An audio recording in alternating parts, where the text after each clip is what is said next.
Just one little binger to brighten up your day. Come on, man. Just one hit, then I gotta go.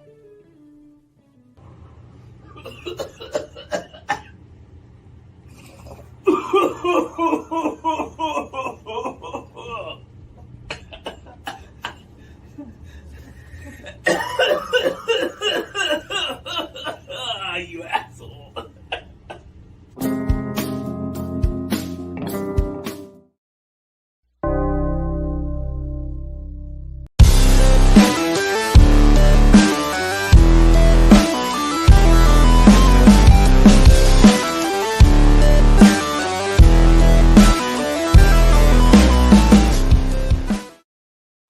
Ladies and gentlemen, it is Saturday night, 34 live. We jumped from 26 to 34 live in the time that we hit go. That's what I'm talking about. Thank you for hanging out with us tonight. It is Modern Comic Mayhem for November 26, 2022. Ladies and gentlemen, it is the beginning of holiday season, and I am stoked. There's nothing better than waking up at night like I do, because I don't get up. I'm up all night. So I wake up at night and I get to take my dog for a walk and I get to see all the fucking Christmas lights. Yes. I fucking love it. So we got an interesting show tonight, you guys. You guys know how it works. People just jump in as we go. This show will end up having 4 or 5 people in it at some point here. And we'll see where it takes us. But more importantly, we got a special guest tonight. Danielle, thanks for joining us. Nerdy Girl Comics in the house. Thanks for having me. Hell yeah. I'm a very appreciative of you coming on. I know Hood is too. We were kind of talking before the show, and I thought it was cool. Hood kind of took the wind out of the sails by saying that it was very impressive for you to see you go on Thorough's show.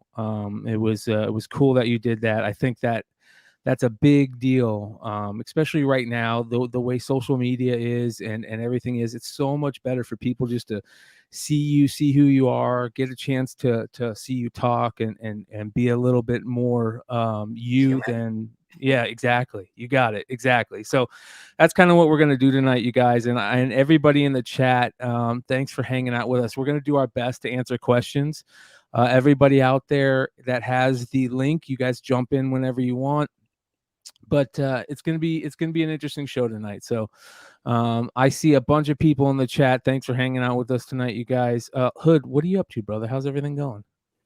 Oh, it's good. I'm pretty much caught up on all my submissions and sent a whole bunch of books out. I just finished Melv's books, so I'm good, man. And then I went to the post office and there's like 6 keys. I'm like, fuck. So I got, dude, just when I thought I was caught up. Wow. So, don't worry, people man. are just sending them now. They're not even asking, dude. Like, and I don't have a problem bro, that's with the way it but works. I was like, fuck, dude. That's That the was way a good that shit day. works. I'm gonna fuck up your books, bro. By the way, everybody, Hood is wanting to look pretty for everybody. He got himself a new light and he looks gorgeous. Let's let him know in the chat. Hey, thank you. Oh yeah, bro. Hell yeah. Yeah. So, all right, you guys, I've got put your face behind the mic more. Yeah. It was funny when Hood finally when Hood stepped up and got this badass mic, and then he puts that big huge pop filter in it, and all you see is his hat. This is from old school, and I gotta. You remember when I first started out? So I always keep it as a reminder of where I started. This little stupid thing here. That's awesome. So I gotta have my good luck charm here. Yeah. Mine stays hidden in front of me. You can't even see it. That's even better. This was from the flip side days here, Yeah, man. I think I got one sitting around here somewhere. They always come with all these things. I don't know if it even works, man. Like I see all these singers that can't really sing, and then they put this shit right here, and they sound beautiful, right? Yeah. Oh, it works. Yeah, it does. Let's bring in Josh. What up, Josh? How you doing, brother? What up? What's going on? International Comics in the house. Do you have a sale tonight? Did he just froze up right as I asked him a question? God damn it. All right, we'll wait for him to come back. All right, so we've got a couple things to talk about tonight. I got some new books back from CGC. We'll talk about those at some point. I got a really cool AOK in. I think he's back. There we go. He's back. Nope. Oh, No, there he is. I'm not back. Hello. We see you. We hear We see you. you. Oh, he's frozen again. Yeah, now he He froze looks like again. a poltergeist. I know. He's got to get that shit hardwired. Mainline that shit, brother. All right. So I've also got this really kick-ass thing sent to me that we're gonna go through during pickups. You guys are really gonna trip out. Shout out to the old school Wizard Rewind days. It's a great little thing, and we got some fun stuff to talk about. So, but first, I want to talk a little bit with Danielle. I want to talk about her upcoming event. She's got an upcoming event coming on. She's got that Nerdy Girl Con, which is pretty damn cool, and we're going to talk a little bit about that. We're also going to talk about her. I seen she's got a book out recently too that was very interesting. We're going to get into that, but before we do all that, I want to talk to Danielle a little bit about where she's from, what she was up to when she was younger, stuff like that. So where are you from, Danielle? Where'd you grow up? Rochester, New York. I'm in Florida Rochester, now, New but York. I'm a New York girl. What is Rochester, New York like when you were growing up there? Oh gosh. Well, I grew up in the city. I didn't grow up in the suburbs. And I realized as I got older, and now that I'm in Florida, I am not a snow person. I was born in the summer, so that's probably why I love the heat and the sunshine. I have 2 sisters, and I had a single mom. And how long were you there? Did you go to high school Until there? I moved to Florida a few years ago. Yeah. Yeah. What was high school like for you? Well, I did not have the best high school experience. No. Were you a popular kid? Were you I was no? definitely not. When I What was were you into? Were you into music? I was kind of a misfit when I was a Yeah. teenager. I spent a year in a group home. I don't really talk about that very much unless I'm on like my private page. I did not do well at high school. I went from Catholic school because my aunt was a nun from 3rd to 9th grade. And then I spent a year in a group home. And then I got thrown into an inner city high school. And it was like, okay. I went from like all of this structure to like, yeah, it was just different. And that's interesting. You're back now. and That's I very moved out when I interesting. was 19. No, he's going again. Oh, he needs to fix his internet. We're gonna keep him on mute until he comes back. Yeah. All right. That is not working today. No. So you went into a group home and then you got put into the inner city high school. How old were you when that happened? I was 16. And, I didn't have a lot of friends. When I was a teenager, no one's parents wanted them to be friends with me because I was this problem child. And I don't know, I just didn't have a lot of friends. What were you into at that time? Was there anything that you were into that was like a hobby for you? Yeah, I was just a music head. I hung out at the mall a lot with friends, like a few friends I had, and that was kind of it, really. Yeah. What I wasn't a comic book collector growing up. Yeah, it doesn't sound like it. Yeah, it doesn't sound I wasn't like when I was a teenager, no, I didn't read comic books and collect comic books. I moved out when I was 19. I worked whatever jobs I had to pay my rent. Do a lot of partying? Were you a party? Did you do much partying? Much drinking? I actually was not a partier until I was 21, and I went to clubs. That's very interesting. That's very interesting. I got to be honest. Coming from that maybe group home world and that type of thing, like my mom, I just didn't stay home. Like I would go to a couple friends' houses, and my mom just didn't like it. Yeah. So always on the run. I was not a big partier. I smoked pot. Am I allowed to say that on here? Yeah. This is a cannabis-friendly show, Chica. This is very cannabis-friendly. Pot, but I wasn't in clubs underage. I didn't go to my first club until I was 21. Wow. Outside of going to Niagara Falls once with a group of friends when I was 20. Yeah, I wasn't. I mean, now I work hard, play hard. If you I've know I've and you I've come heard out with me stories. after shows. I've heard stories. Real quick, I've heard the story, and you're gonna love this. Shout out to my boy Drew at Wanted Comics. Oh, He tells sheesh. he tells this great story about going to, what was it, Chicago? I think it was Yep, Chicago. It was your birthday, and he said, and he had Sosa Micah with him, he and did. And she and he I said, danced the night away. Yeah, we did. yep, you danced We all did. night, We yeah. danced the night away together. We did. She is a great human being. She is a fun girl Yeah, and yeah. crazy talented artist. I know, she's great, and I think it's even better when she goes out and does those things and goes to Yeah, cons, she and is sassy. yeah, she's great. I heard she just, it was her and you on the dance floor the whole night, and that's Yeah. the type of stuff I love hearing about. That's a great little story. That's why I like having you on and talking to you about this stuff. I want to hear these type of things. I want people to hear these type of things. When did you go to Florida, and why'd you go to Florida? I didn't want to. Oh, we've been in Florida for 5 years now almost. Um, I was in the Dominican like 6 or 7 years ago, and I was sitting on the beach at the pool, and I was like, okay, I do not want to live in winter anymore. I want to live where there are palm trees and sunshine all the time, and kind of like left everything. It's a crazy world out there compared to New York, but it's kind of They're like, crazy in different ways, though. yes, yes, yeah. But you know what the funny thing about Florida is? Florida feels like that place where everybody from New York and Literally.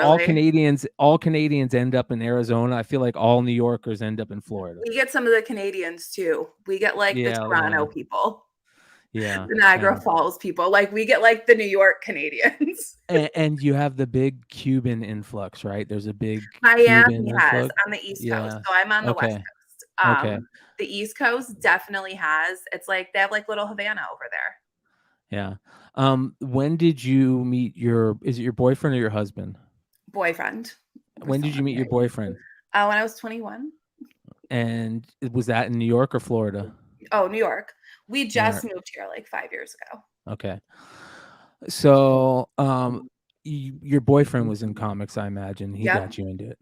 Yep. What was that like? Well, when he told me he sold comic books, I was like, you do what? Like, that is a foreign world. And I went to my first show. My first Comic-Con ever was San Diego Comic-Con, actually. What And year? 2005. I was there. I was there 2005, 2006, and I think 2003. I've only missed, I think, 2 San Diegos since 2005. And one was for COVID. I think they might have both been for COVID, actually. Yeah. Yeah, Um, you were there this year. I saw you there this year. This is my first year back since Yeah. 2006. So I love that city so much. yeah, it's a great city. It's this year kind of felt like it was a little less. It wasn't It did. I as feel that. And it's kind of crazy to look at the evolution of, one, the way the show's grown, but two, for me, it's really sad to watch how each year it feels like, especially the vintage section of comics, just shrinks down more and more every year. Is that what you got into first when you first got into comics? Was your boyfriend into vintage comics? Well, like it's Bronze Age and Bronze Age. and some Golden Age, yeah. I remember thinking my first San Diego, like, wow, this is crazy. It's like this huge hobby, but it's also so small. And it's like this underground secret society. Yeah, And there's a big underground world. it is. Not necessarily underground, but like I think that the coolest part about comics is when you get to that age where you can go out and hang out at bars after the show and meet a bunch of cool people and just Yes. do cool stuff like behind the scenes and have the cool stuff going on, the collecting part, because everybody's a nerd about something. It's right? true. Yeah. And you You all and have like you the same common love of yes. something. Like you come from so many different walks of life, but everyone has the same common love Yeah. and I passion. I talk about it a lot, and there's like certain communities like comedians and I say it too, like addicts, where you find out somebody else is like a comedian, you find out somebody else is an addict, you immediately have this like camaraderie with them Yeah. being one of those, and Yeah. I feel Like, like oh, you get it. there's a part of that with comicdom and I feel nerddom that. and stuff like that. It feels like it's a little off right now. It definitely feels a little off right now. But back then in 2005, 2006, even up until about 5 years ago, it was Well, it's the crazy. internet, right? The internet Yeah. makes it really easy Yeah. to say things and to spin things and to just create like sometimes a really toxic culture. You know what it is? In my opinion, it's 100%. It's the typing in the text. It's Oh not yeah. being able to put emotion behind what you need to put it behind, and let people see who you are and people's like just automatic feelings of you. Yeah. It's definitely that. And it's a lot of there's like this new generation that, and we talk about this a lot on the show. There's this new generation that like they don't get the social aspect of it also. Yeah. To the point where like I just don't think they can pick up cues at some point. I think like there's so many people calling themselves like autistic and stuff like that, and because they don't get cues, but I don't think they're autistic. I just think that they don't learn them. They don't I have blame the TikTok. yeah, hell yeah. It's like the 3-second stuff, right? You know what I mean? There's all of these self-diagnosing. I have a 16-year-old, so there are all of these self-diagnosing videos on TikTok. And How sometimes you like manifest these things. how old were you when you had your daughter, right? If you don't mind me 22. asking. 22. So she's Yeah. grown up in this comic world. Is she into comics? She's gone through these phases. I was sharing a story the other day about her on one of my streams, and we were in San Diego one year, and her and another girl were drawing pictures, and they were selling them for like $2 a piece at the booth. And she made like $30, and she took the money and she went around and she bought comic books. And for a little while when she was younger, she would collect them, she would flip through them, she would find covers. And then like, girls become like 12, 13 and they want to do their own thing.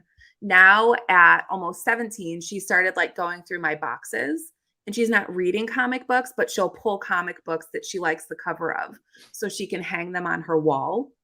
And she'll like I know his face. She'll keep them in the bag. You know how you can put them in the That's bag? cool as You just hell. put double Yeah. thick tape on the back. So she'll take them and she'll put them on her wall so she can have the books on display in her room. So I'll take that as like an entry into. Does she still draw? She does still draw, yeah. You know what you should She did do? not get artistic side from me.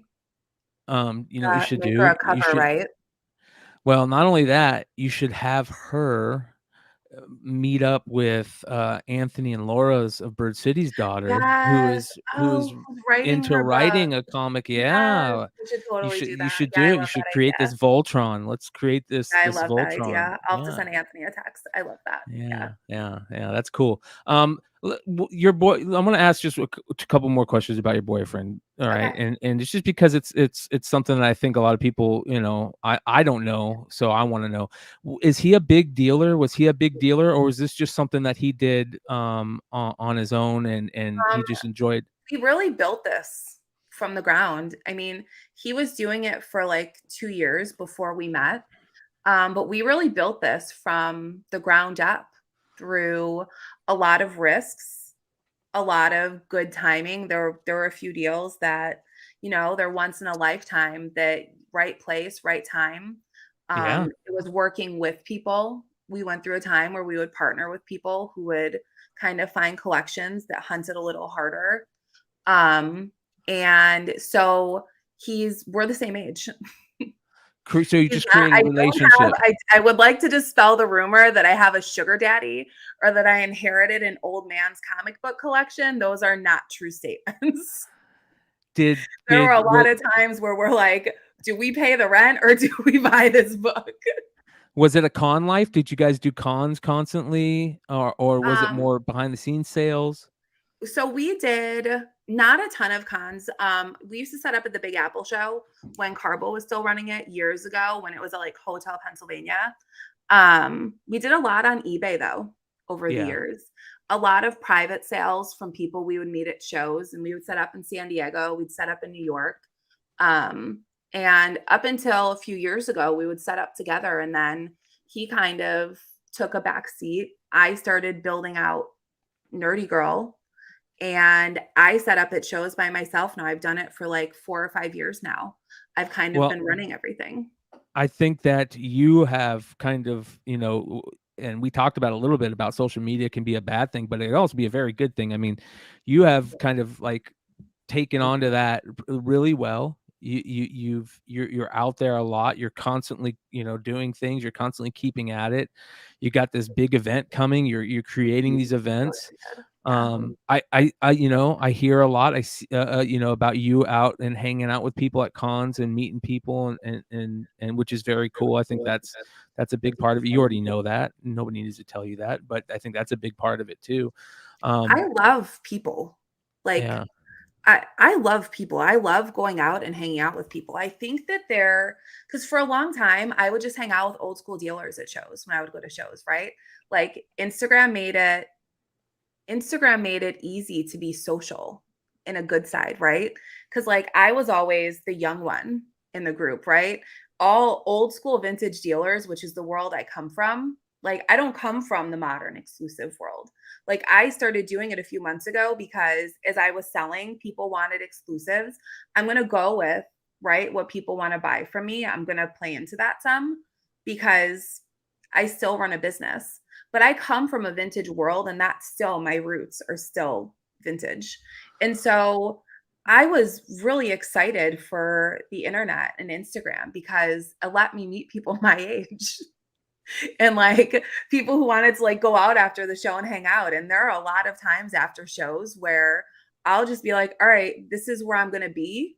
Come hang out. And there can be 10 people, there can be 40 people.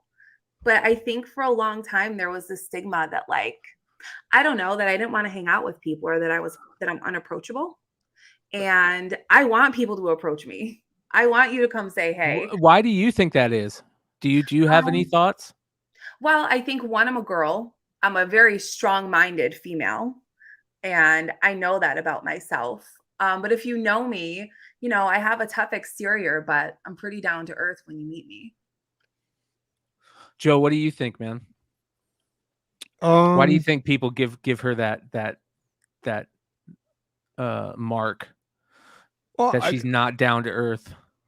I don't think it's because she's a girl. I mean, like we've had girl dealers here in Texas. Like I don't look at them. Oh, you're a girl. You don't know what you're talking about. I mean, yeah. I don't know. Like.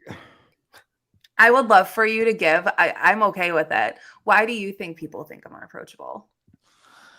Are you asking me or are you asking Brian? I'm asking you. Okay, so I mean, just with everything going on with the exclusive game, and they've got to find someone to put the blame on.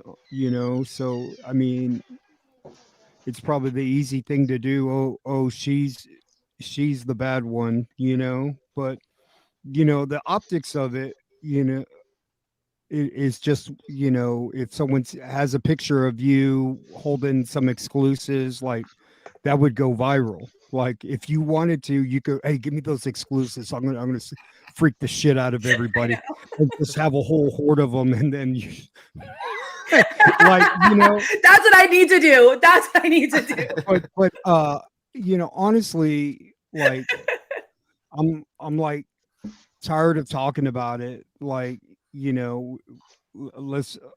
need to move on and let's get back to talking about comic books and the stuff that we love to do, trade with one another, build relationships, connections. I mean, that's what the comic book community is about. It's about, like, Brian doesn't have a book, so I'm going to send him hey, I heard you needed this book, I'm going to send you that book. Or Aaron said, hey Joe, I think you needed a book, did you need this one? Yeah, I need that, and he sends it to me.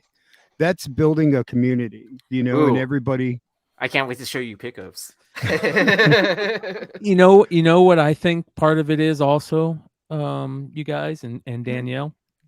I think that there's some shitty people out there, and I think that there's some jealous people out there, and I think there's some people seeing you hold some monster fucking books, some killer books, and you got a killer collection. I see that. I think they see you. I think they see you on golden auctions, and talking about video games and these big money in these products, and I think that there's a lot of hate out there. I think that's a big part of it. There's a lot of jealousy. I will say, like, with the mystery boxes and the mystery, like, that's you can't win with that. You almost got to put. Isn't that the truth? You've got to put some bangers in there in order for it to be like, okay, that person's satisfied. Like, that's why I never try to do like a mystery, because you can't win. Someone's going to open it up. Oh, I didn't get shit. Well, you know what though? I was dropping so many She-Hulk ones in those, and like I was dropping She-Hulk ones like every 7, 8, 9 boxes. Because I had at one point, there's like a photo of like all the slabs. I saw that. Like, yeah. I had like 150, 200 She-Hulk ones at one point, and I would just drop them in, and I had a lot of people that were happy with them, but the people who were unhappy, I refunded them.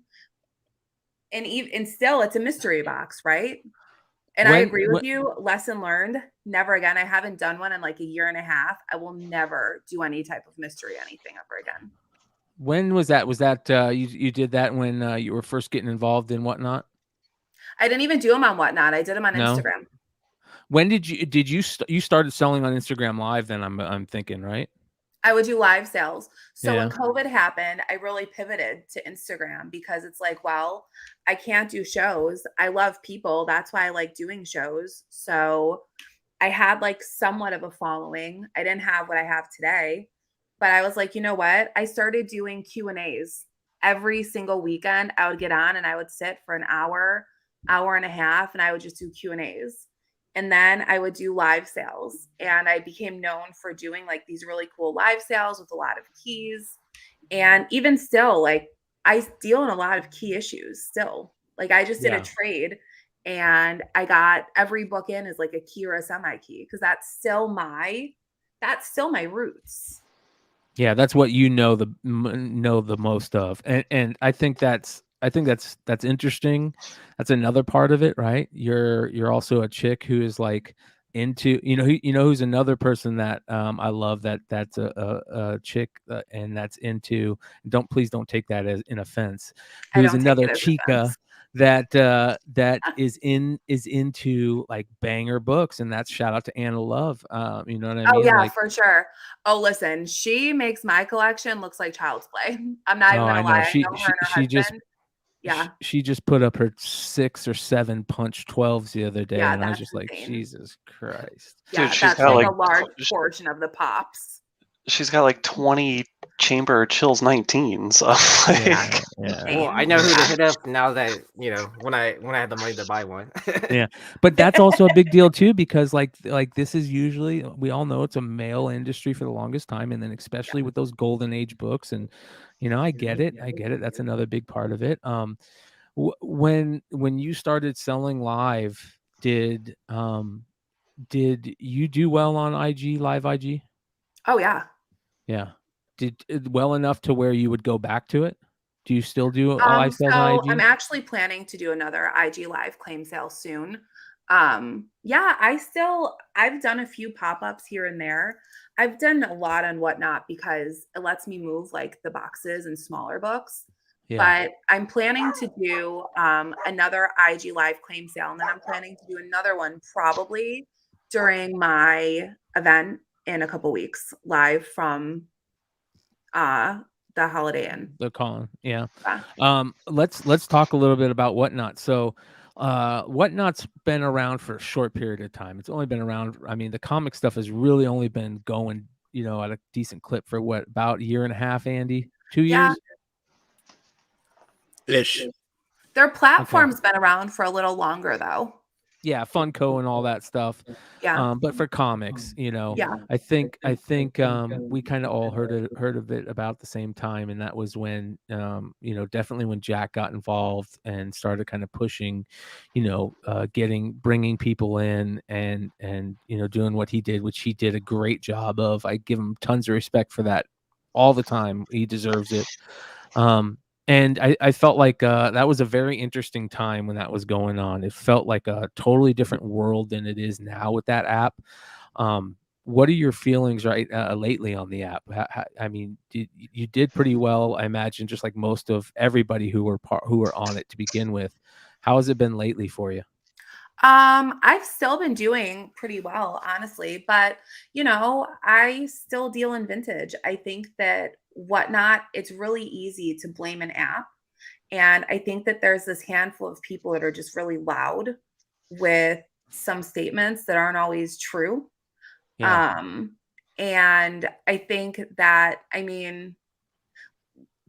know we're going to get into it eventually, but the fact that no one sees a problem with some of the books that's going on eBay right now and the Yeah. craziness, and there's a little bit of hypocrisy there. You know I what that love- is? You know what I think that is, real quick, and I don't mean to cut you off, but remember, Yeah. for the longest time before Whatnot, people just bitched about eBay. They just bitched about all the scammers on eBay and all the bad sales on eBay and this and that. And now they have Whatnot to do it. So Well, and I think that it's silly, right? Because Whatnot definitely has its problems. Like, I think that sometimes the optics they put out aren't always the best. I am doing the event that I'm doing, and my goal is to make it as inclusive as possible because I don't ever think that anyone should feel left out or not good enough for something.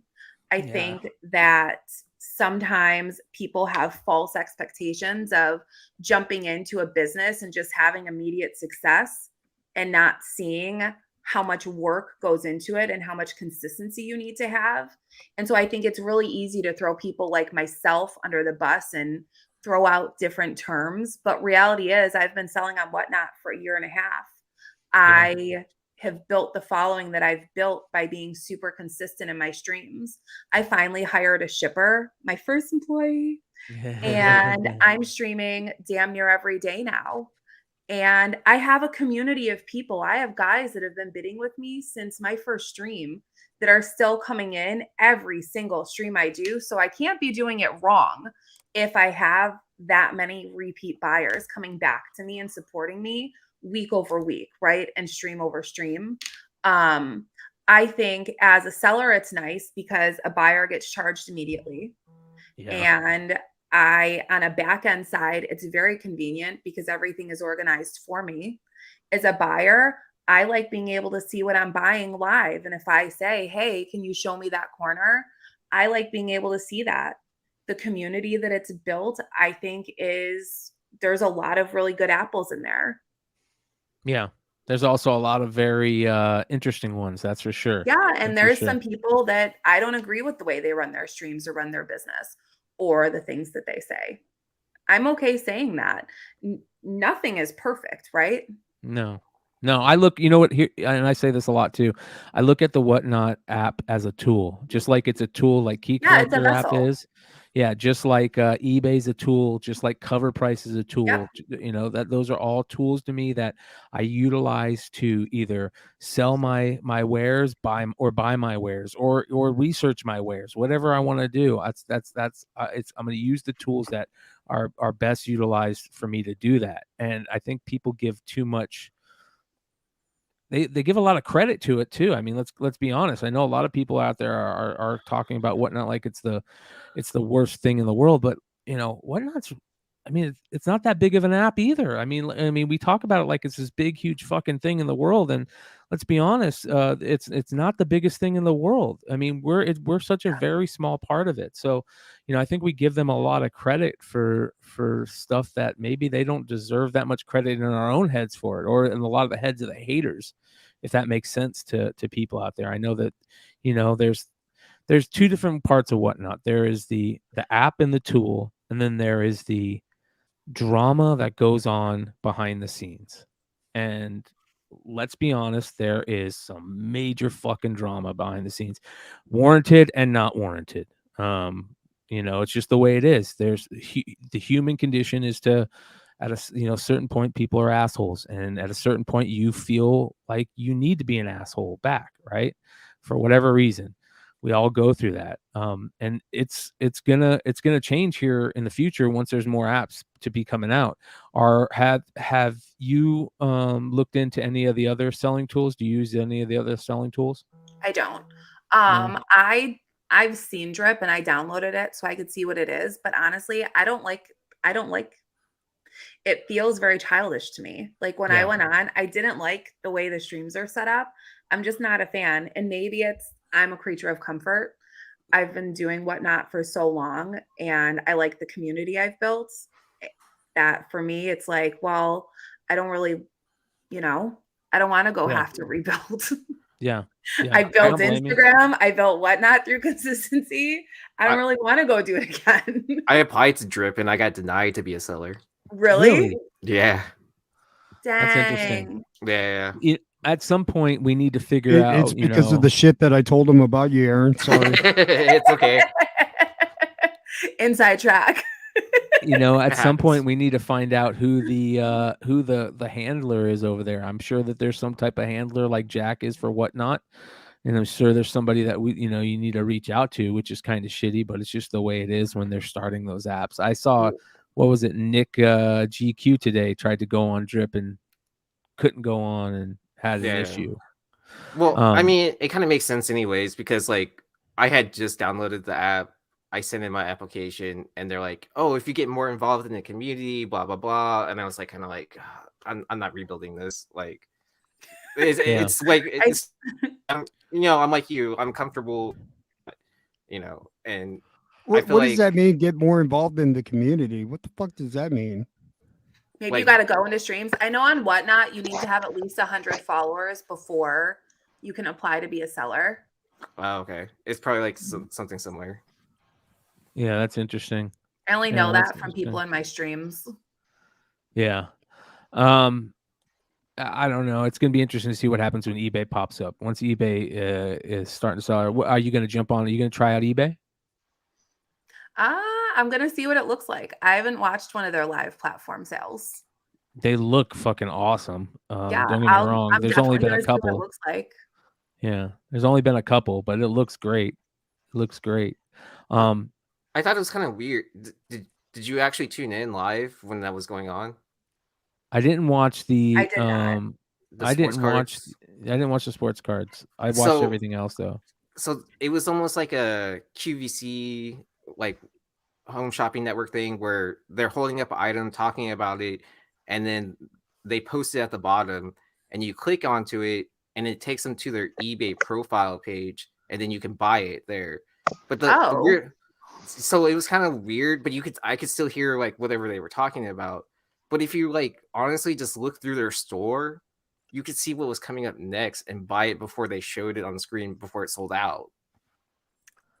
Yeah, see, that's why I like Whatnot. Yeah. I'm just saying. I think people get frustrated, because like Nerdy Girl's got such a influence on. She's like you could sell a dead body. Like Nerdy Girl could sell a dead body for about $50. Yeah, I mean, what was the whole thing that everybody was $1,500?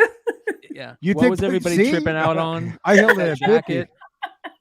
People were tripping out on some jacket that you were selling. Okay, I would like to address that damn jacket. Okay. Yeah, what was up with that? Because I did hear something about some jacket. But good on you. That jacket. Well, no, but that jacket was part of my shows. Like I won the jacket on Whatnot. I used to do a Mutant Monday show every single week for months. I've been streaming on Mondays for a year. I've probably worn that jacket on my streams over 20 times. I had all along, I've said when I hit 10K, the jacket's going to go, guys.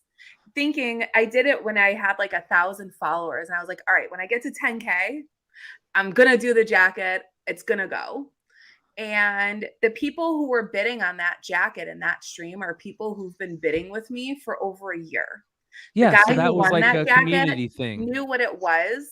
he knew what he was paying. He wanted the jacket because he was someone that's one of my bidders. He's one of my friends. I met him in Baltimore. We got to talk for over an hour. And it's just silly. Yeah. His name isn't JH, is it? me. His name What? isn't JH, is it? I'll Okay. Just joking. Awesome sauce radio, $1.99 super chat. Thank you. I get it. Hey, you're not signing any fucking relish packs or mustard packs and selling them, are you? That's where Don't someone tell me. was like auctioning like a Dorito bag or something. Like it's so Yeah, silly. something Okay, something so crazy. if you want to talk shit about something, I'm just saying, let's talk about Yes, I agree. I'm just saying, okay. I don't give you shit for the jacket thing. I give you credit for the jacket thing. Seriously, like Yeah. I'm just A saying. Dorito it's a bag? little Who was silly. auctioning off a Dorito bag? What the fuck? Oh man. I say a word in the wrong tone, it is Yeah. a thing. During And MegaCon, I auctioned off a Wawa sandwich. Shut up. No, for real? I'm just joking. Talk about that. Okay. Yeah.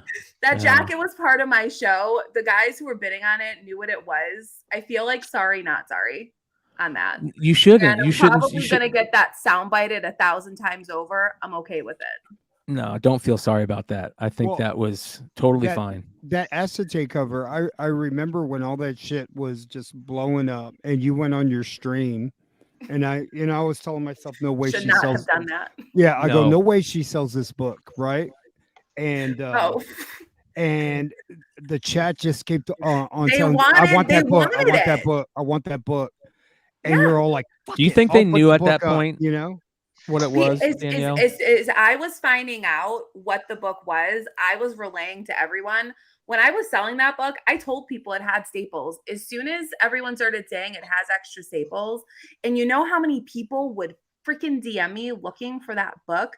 They would like publicly say one thing, but then privately via my DM, Hold but on. hey, do you have a copy of that book for sale? One of the biggest problems when they were handing that out, let's be honest, when they were handing them out, they handed them out with spines flipped.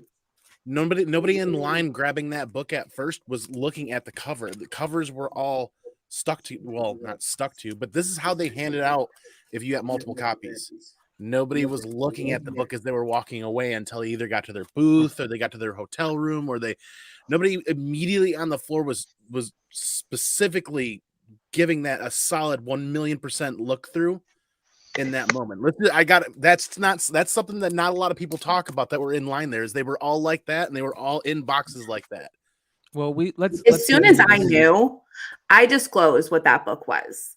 And Yes. as soon as CGC started, because CGC also went through 3 different iterations of the label. First, it was a blue label. Then it was a blue label with notes. Then it was a green label. And no, you go first, actually, because I interrupted you. No, I agree, and I think Sorry. that I think that we all kind of saw what was happening, and I don't hold CGC at blame. I don't think any of us should hold CGC at blame, because I think that Matt came on here and talked about it, and he was very, very easy going about it, and you could tell I didn't see anything that seemed out of whack. I saw somebody on a show recently, I think it was Thorough's show, say that it was an inside job and all this stuff, and Well, I they don't said know. I graded it. Yeah, that's the other weird thing.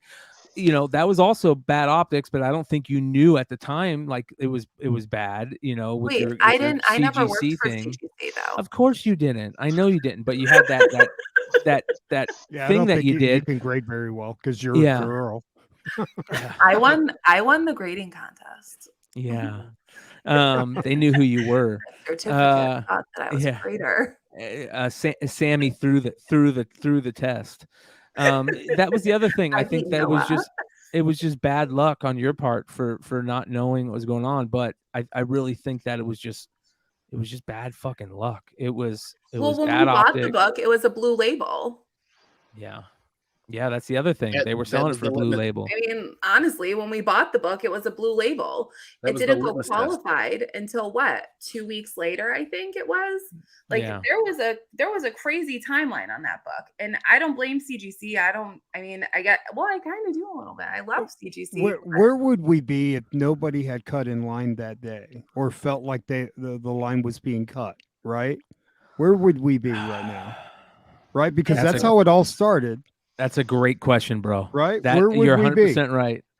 You're 100% right. And I would love to know kind of how that started. Why do you guys think it started? Because Danielle and Andy, you guys were both there. Why do you think that was the thing that kind of got thrown around at first, that All right. people were cutting in line? Seriously, so here's the first point that I cannot stress enough. The people getting fingered weren't the people cutting. There were people without social media presence, like no channels, no nothing, sneaking up from the basement up the escalators with no badges, no nothing, getting in line. Like right in front of me and my wife. Like my wife was in line because we were anticipating 1-2 copies per person. I had her stand there with me for an hour and a half or 2 hours or whatever it was. Exaggerating a little bit. But you want to know what the big problem was? Is right there in the moment as people saw that and started talking, influencers not even there on YouTube and other social media outlets inflated it and said people were getting shoved and pushed, and they were fingering other people that were there, saying that they were pushing. That never happened, and that infuriates me to no freaking end. Never happened. We were there, and the people that were putting that content never took it down. You go on there, you go on the channel and say this is blatant lying and not real, and you get completely ignored. Yep. 100%. Well, it's a lot easier to talk shit and feed into the drama, right? And if you're not there, you're immediately creating a video and posting it to YouTube, stoking a fire that you're only getting bits and pieces.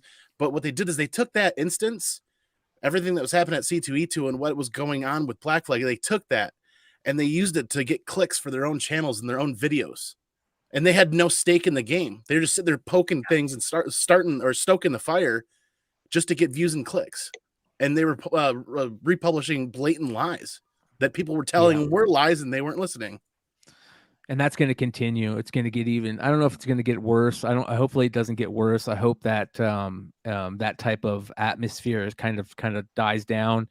I know we're all tired of all the constant drama, the constant talk. And don't get me wrong, when things happen and there's reason to talk about it, we should talk about it. The community should talk about it. People should talk about it. I get it, but I think it's gotten pretty ridiculous at this point. I think that for the most part, what happened was a mistake on a lot of people's parts, but no big mistakes to where it was like people were doing anything out of character other than the Black Flag dude for one fucking up by making mistakes on the book to begin with. I mean, that was just stupidity. The spelling mistakes and the art mistakes, that was stupid. And then for the behind the scenes stuff that happened behind the scenes, like that was nobody's mistake that was getting called out. Like the Black Flag guy leaned into it. He was an idiot.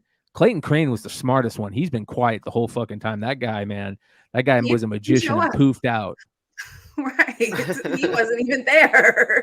Yeah. He dropped a smoke bomb. He dropped a smoke bomb and was like, Matt Nelson said it was all Clayton Crane. Yeah, dude, he just chucked Clayton right under the bus. Right? Yeah. So well, he goes, I never even heard of this Black Flag guy. Yeah. Let's be honest. Right. We know what happened. We know what. Listen, for a year prior to that, all the stuff started coming out about how exclusives, retailer exclusive variants work, and retailer exclusive variants got more popular and more popular and more popular. And it's exactly what happened. A guy was sitting on, a half a 1,500. He probably only sold 1,500 max of his variant that he did, where he had Clayton Crane do a book. Mm-hmm. He was sitting on a garage full of them.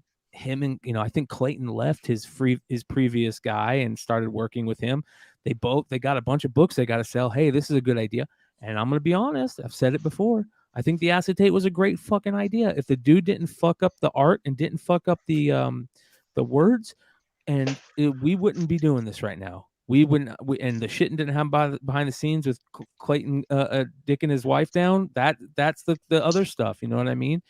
That happening caused all this to be a big deal. If that didn't happen, we would still be talking about that book like, hey, it was a good idea.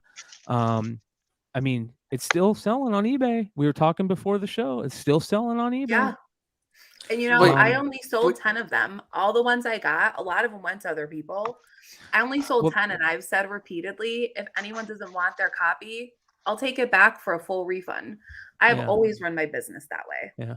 And I think the other big thing was, sorry, 1 second. The other big thing is that you grabbed a bunch of copies for other people, which, coming right out of it, that happens all the time. That's just part of the game. It's not like she was taking so many copies that other people didn't get them. The guy was sitting on a ton of those. So there was that happens all the time. Is it right? You guys can cry about that as much as you want somewhere else, but that's how the comic game is. It's been happening forever. And if you're dealing with, I'm sure this is probably how it went. Tell me if I'm right. You guys are all chilling before the con. You're all going, hey, there's something going on over this table. I'm going to go over here. You go over here. I'm going to go over here. You pick me up a couple here, pick me up a couple here. You pick me up a couple there. Yeah, everybody's going to different tables. Yeah. And you traded. Yeah. I get it. I don't think there's anything wrong with that. But what was wrong with it is the silliness behind the scenes, which made us look at it. And then when we started looking at it, it was like pure vitriol. Tom and Gem Mint make that terrible decision to put out a video with a thumbnail saying, kind of joking at it, and that didn't look good. You went on selling them, and people were coming after you at that point, and you didn't really understand what was going on, that didn't look good. And then it was just off to the races. Like everybody, even Andy started taking shit for it. Skeff started taking shit. It really went to a level though it should not have gone to. Like no. I actually had people like threatening to come find me at a store opening that I flew into, and it really went the things that were said about me. It no longer was about people just being unhappy with something I did. It became personal attacks on me, and it's comic books, guys. Like genuinely, it's comic books. Mm-hmm.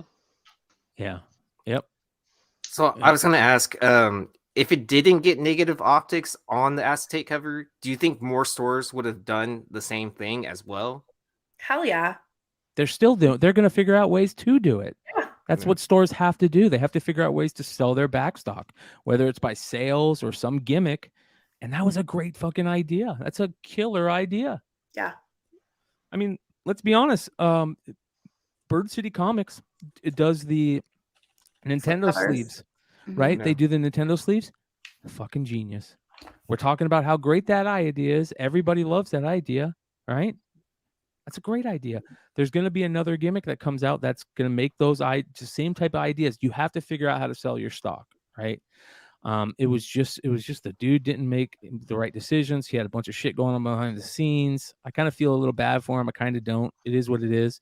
I definitely feel bad for everybody that took flack for it.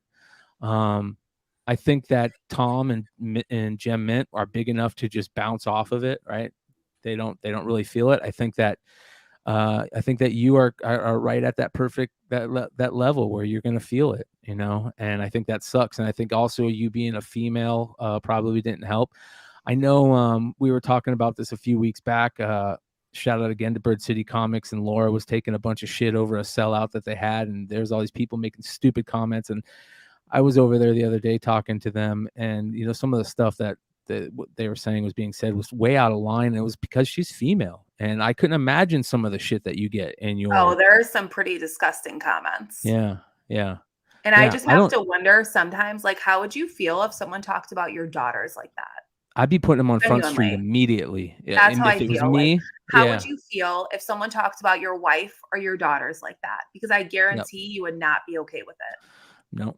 I'd be naming people immediately, so I give you a lot of credit for that. What about let's talk about pussies. This. Yeah, they are. They're big time. It's ridiculous.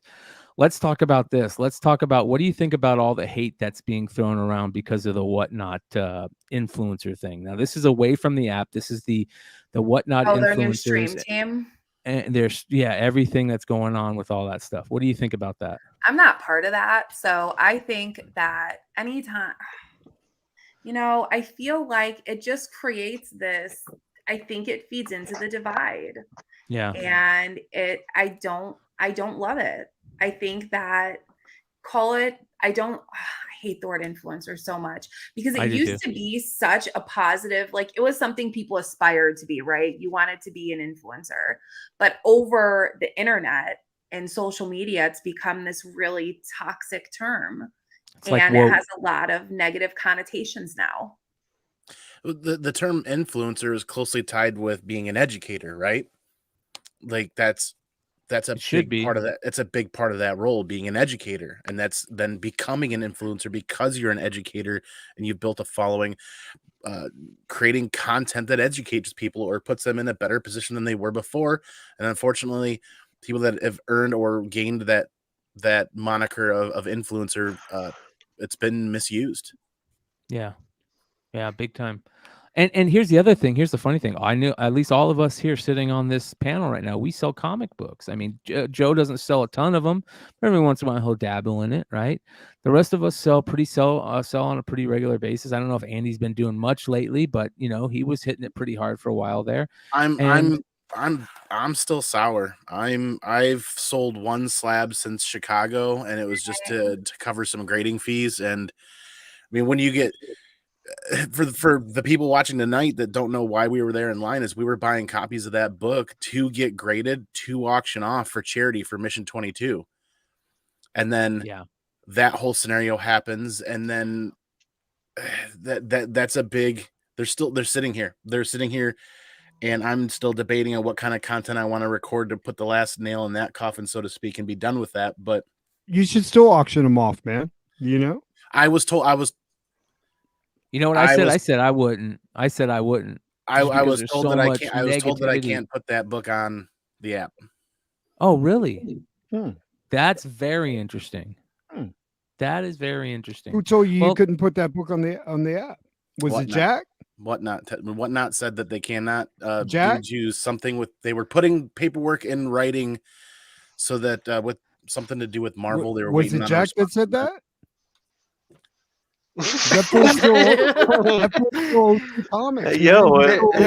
Stroke your beard if it's yes. There were a lot of I see a lot of shit that shouldn't be sold on Whatnot, man. If it's in my mind's eye, but before I really started listening to Dennis and Mel and to other people, I'm looking at this and I'm like, get them graded, do the charity auctions, and it's gonna be fine, and bring more awareness to that. And then I'm starting the big group conversation with Whatnot of multiple different people in the email. Or, hey, this is the charity auction that we want to do. We want to try to build this up and put this together. And it was pretty much integrity. Andy's got it. Trust me, Dennis. That's why he's here tonight, brother. You know that. It was pretty much, don't put the book on the app. We're waiting on official response from Marvel, kind of a situation. I'm paraphrasing heavily because I don't remember. It was months ago, but I haven't made an effort to even try to move out the stuff that I'm not reading anymore, because that's just sucked all the wind out of the sails and made it not fun anymore. Like it's took the wind out of your sails. At the very beginning, Comic Book Poser, the guy that was doing pops on the app talking about let's do comic books and let's talk about this almost 2 years ago. It was about building community and bridging those gaps or bridging those community ties together. And it's turned into something completely different. So, yeah, it's a bummer. It's a bummer, especially when, like both of you just said, I mean, Danielle mentioned earlier, community. You've built a community around thing. I get it. I know it. I feel the same way. I'm one of those people that talks about community till, I feel like I'm blue in the face, and I'm getting really tired about talking about it lately because it just feels like it is not there. It feels like there is no community anymore. It feels like everybody's fighting against each other. Everybody wants to figure out some way to get one over on somebody, or it's very weird. I'll officially apologize here because Dennis is bringing it up. There were multiple retailers that were interested in being a part of this, including Wonder World Comics, Bird City, several Wanted Comics, Your Comic Book Corner. I think you should still do it. Yeah, and use it as your way to refine love for and do something good. I'll donate some books. Yo, if Whatnot doesn't, if I go on their website and it doesn't say I can't sell that UF4 book, sell the book, dude. Or use it as a giveaway and auction everything else. You're not selling it, you're giving it away, and you're bringing attention. We'll figure something out. Well, I'll be honest. I told Andy came a couple of weeks back and said, what do you think I should do? And I said I wouldn't sell it. I felt like it was just, there was such a strong impact on that book. But if it's something that you think that you would make money off of it, then yeah, man, sell it. But I think it's very interesting that there's talk about them not wanting you to sell it on the app when that was something that they kind of fought for at first. Like they fought for that. They came out and said, it was okay to sell it on the app. And if I remember my timeline correctly, it just it feels a little weird. I think that's another weird thing is that for whatever reason, the card and the comic industry, there's a real weird I don't know if you want to call it stench or drama behind the scenes that has been going on lately. And I don't know if it's because of the big value that comics and cards have gotten over the last year or what it is. And there's just been this big, huge decline in what a lot of money people are making. I'm going to ask everybody on this panel, but I definitely want to know from Danielle, have you seen a big drop in the amount of money you were getting for your books from the last year? Yeah, but I think that that's just the economy overall. I don't think that that's Whatnot specific. I think that that's just the economy and the market like that. Okay. I mean, my key issues, shit. AF-15s in 3.5 6 months ago were selling for 60, right? Yeah. Now they're selling for 30, 35. Yeah. And I think that the economy is in a really weird place. I think that, yes. Do I think that drama and everyone making videos and talking about Whatnot and creating like this crazy divide has affected people's opinions on it? Of course. I would be naive to say that it hasn't. But I think that, like you said, people are misdirecting some of that frustration and anger sometimes because it's an app, right? Yeah. It's an app. I think it's people that are running that app and that like you I can't can get see a hold that. of you can't get a hold of them whenever you want to talk to them, and they just pop out on a stream whenever they want and then they say things like, well, if you got 10 people in your chat, it's really 100. I mean, that's the annoying part. It's not the app. The app is good. You could jump on, sell some books or whatever, but it's the people operating it. Yeah. I also think we were really spoiled in having someone so involved at the front of companies, so accessible to us, because call someone who runs the eBay comics department and talk to them directly. You can't. No. Call PayPal and talk to someone who runs PayPal at the front. You can't. So I think that we were really spoiled and that Whatnot was so at the front of the line with Jack being so involved and being such a face and being at shows and being so out there that I think we got a little spoiled with that. And well, at the same time, there he also has been put himself there. Yeah. Yep. And yep. There's this gatekeeper world that's being created over there, whether people like it or not. It's happening. There's people behind the scenes that a lot of people have problems with. A lot of people have a lot of recent problems with, and it doesn't help. And I'm not talking about Jack. Yeah. I'm definitely not talking about Jack. Yeah. So I think that's a very big problem, and we're going to hear and see more about that as we come. I know that we talk a lot about the exclusive game and how crazy the retailer exclusive game. What are your thoughts on that, Danielle? I've heard you talk about them before, but it's a lot of things have changed recently, and I would love to know, like, what are your thoughts on that? Are you going to continue to try and play in that, dabble in that game? I'll probably do a few now, here and there, just because I still have people that want to buy exclusives. Yeah. Am I going to be really picky about what ones I do? Yeah. Yeah. Because I think that the problem is that people are allowing people to do too many covers of one issue. And I think that as a retailer, you should have some responsibility when you're the one creating these books, and you should be limiting how many people are able. The whole point of an exclusive is that it was an exclusive, right? Yep. Like that was the whole point of exclusives, is that there were limited numbers, there were limited covers. And even me, I mean, I did a Good Boy for New York. And when I got to New York, I'm like, holy fuck, there's like 40 Good Boy covers. Yeah. And I like Garrett, right? He's a really nice guy. Source Point has really great covers and finishes. Their packaging is on point when you do an exclusive with them, but it's too many. Yeah, it is too many. Well, another perfect example is Ninja Funk, and people are bringing it up in the chat. Go ahead, Josh. Oh, I was just gonna say everyone does indie books because they're cheap.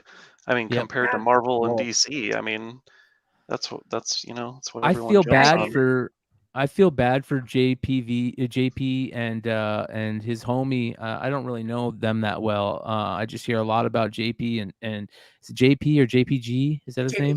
Yeah. JPG. I hear a lot about how good that dude is and what a great person he is. Human being. And Genuinely.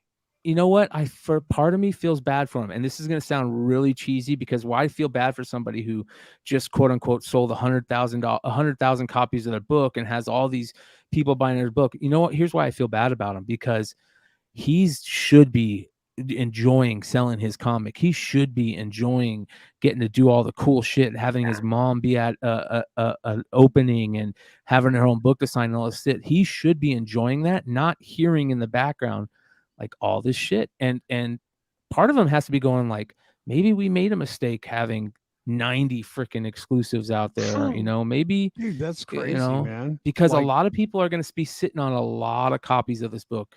Bro, if I put out a book, I would want it to be worth something, man. Like just make one or two covers and that's it. Cover A, cover B. Like, well, I mean, 90 covers? Are you serious, dude? Like, I mean, but it's also like a lifelong goal for him too, right? Which is amazing. Oh, yeah, 100%. Yeah. So I mean, I think that's the most important thing, that he got to achieve that goal that most people like never get anywhere close to that door, right? Do you guys think this is like a type of market saturation, whether it be names or branding? If you have one comic book with 4 variants, you're appeasing to maybe 4 different types of collectors based on the variants. But if you've got 40, I can see from like a branding perspective, the idea behind it. It just doesn't fit well in certain circumstances. Let me ask you something. What was that book that you just mentioned? Good Boy? Is that what you just mentioned? How many people remember Good Boy right now? Oh, you mean me? And why do you guys remember it? Why do you guys remember it? Because I got ripped off. That's why. Because I got Garrett. fucked. I mean, because not of Garrett. Not because of good things. Not because of good things. Not because I love the book. Yo, I love the book, but I love that book, man. But and I can't even say it because technically in the end we didn't get fucked because we didn't get charged for it. But in the beginning, we definitely got fucked. Yeah, it was a Kickstarter. I didn't get my shit, and everybody, that's two. We're talking about 2 separate things right here, Red Hood. Yeah, it was Good Boy. Well, so they're talking about what's related to Whatnot and selling the Bill Sienkiewicz cover or whatever, the ash can, and then you're talking about never getting your Kickstarter book. Yeah. So it's 2 separate issues. But mine's important too. Reading that. Oh, hey, Thorough. Yeah.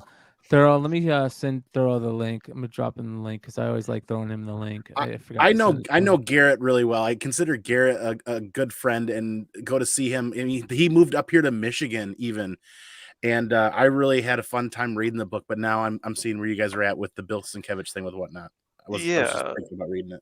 So I guess my biggest problem is that Whatnot. People at Whatnot have preached that they love the aftermarket and they want their books to have value for these people to buy. But when you make 60 exclusives for Ninja Funk plus 15 ash cans and then the first day editions, and then you have 50 sellers selling that Good Boy Sienkiewicz book that has 600 medals, like who does a 600 medal print run? Like, Yeah. Well, on I top can't. of it, there was a lot of problems with it, right? There was more Damages. problems than Yeah, they shipped them unbagged distribution. and boarded in a box, and Damaged. they all got All the messed up. metals were damaged for a lot of people. Well, and the delays in The shipping, metals. like it took over like 3 months for certain people to, Yeah. from when the first people got it versus like the last person. Yeah, that was the shipping times were not good. But I will say Marvel ships their books unbagged and boarded too. I just got some books in with a Marvel book I'm doing with someone. And listen, Marvel is a mess also. Damaged. Yeah. Oh Well, yeah, I listen, pulled out like one Damaged. box and almost Damaged. one whole half Damaged. is all the corners are shredded. Like when I say shredded, I mean they are completely creased in. Like someone dropped it again and again and again on one of the sides. There's probably 100 books damaged. On the you metals. can- You can get replacements for those, right? Or no, though? No, you have to have a high enough damage rate for them to reprint them. But no, if you That's get bullshit. damages, they're damaged. Huh? I was told no replacements. Yeah, That's yeah, bullshit. same. And all of the metals, at least I can't confirm for other people, had roller mark damages where like the printing machine like actually embedded into the metal. So when you get it in a certain angle with the light, you can see Well, where the here's- rollers grabbed him in the machine and shooting him through. Here's the one thing that I will say. Whatnot did at least try to make that right with the Good Boy stuff, right? Yeah. If I remember correctly. Yeah, we didn't But get here's charged. the thing. We need also what Danielle said is that Whatnot needs to start also looking at, and I'm sure Jack is, I'm sure that, he hears this constantly, but it needs to be said, it needs to be shown. A lot of people are realizing what this exclusive game is doing to the game in general, and it's not working. It's going to cause a lot of people to go out of business. It's going to cause a lot of people to sit on a ton of back stock. It's going to cause problems down the line. People are getting in thinking they're going to make a ton of money. They don't know what goes on behind the scenes. They don't know the game, and it's just bringing in And be a bunch mindful of of the print runs problems. you're ordering. Like, Yes. be mindful of the print runs you're ordering. I would never order 600 medals. I think that that's insane to order 600 medals. Especially you know? for someone that came from comics. Like, So Yeah. Well, I let's think talk about that Eminem book. That Eminem book's Uh-huh. going Oh, crazy wow. right now. There's at well, least no, 3,000 Brian, copies. it's okay because it's on eBay. Yeah, exactly. So it's exactly. okay. Yeah. Can you imagine It's a Eminem resale. selling Right. on Whatnot? I guess I Oh shouldn't my show God. You can't my sell it on video. Whatnot. You don't Shit to have it in your. Yeah. Oh hasn't my shipped God. out yet, Can you has it? imagine? You mean You don't this want book my hasn't book, shipped you- out yet? Damn, Josh. Yeah, that book You know how is, many of that a one I lot of got? people saying- Same thing as that Spider-Man book in New York. None. Yeah, I didn't get any either. Hey, send me one of those, Josh. I'll hook you up, bro. Look. Well, here's the interesting thing, and you're exactly right. Here's a book right now that is selling for 180, 190, 175, 180, 160. I mean, on a regular clip, tons of them. And what do they cost out the gate? What were they out the gate? 35 bucks. Okay, so people are making good money, and rightfully so. But do you think that this is going to last? Do you think when people start realizing how many No. copies of this Well, book are, what do you think? What do I- you think is going to happen? I thought the I print think- run was like 5K, wasn't it? It's 5K, It's but at least. it's 5,000 for the ones that dropped, and then Tuesdays when they're dropping the 1,000 copy spotlight variant. But I think this book, I don't know what it's going to end up at, but I think it's going to end up at more than $50, like everyone's projecting it to be, because my argument is still that this transcends comic books. Eminem is Yeah. bigger than comic books. Okay, like there were 4 million people, over 4 million people that liked his IG post for this drop. Let me ask you something though, and this is for the chat too. How many people out there think that Eminem got wind of all the money that people are making, all these artists are making with comic books, and then found out about the whole exclusive thing and said, "Oh, I can get my own exclusive," and created his own exclusive like a lot of everybody else is doing? Or do you think somebody came to him and said, don't "Hey"? think- I don't I think don't he think I'm he cares. cares. guessing him. someone went to I don't him. think he did either. Yeah, I don't think he So- cares. Somebody had to go to him.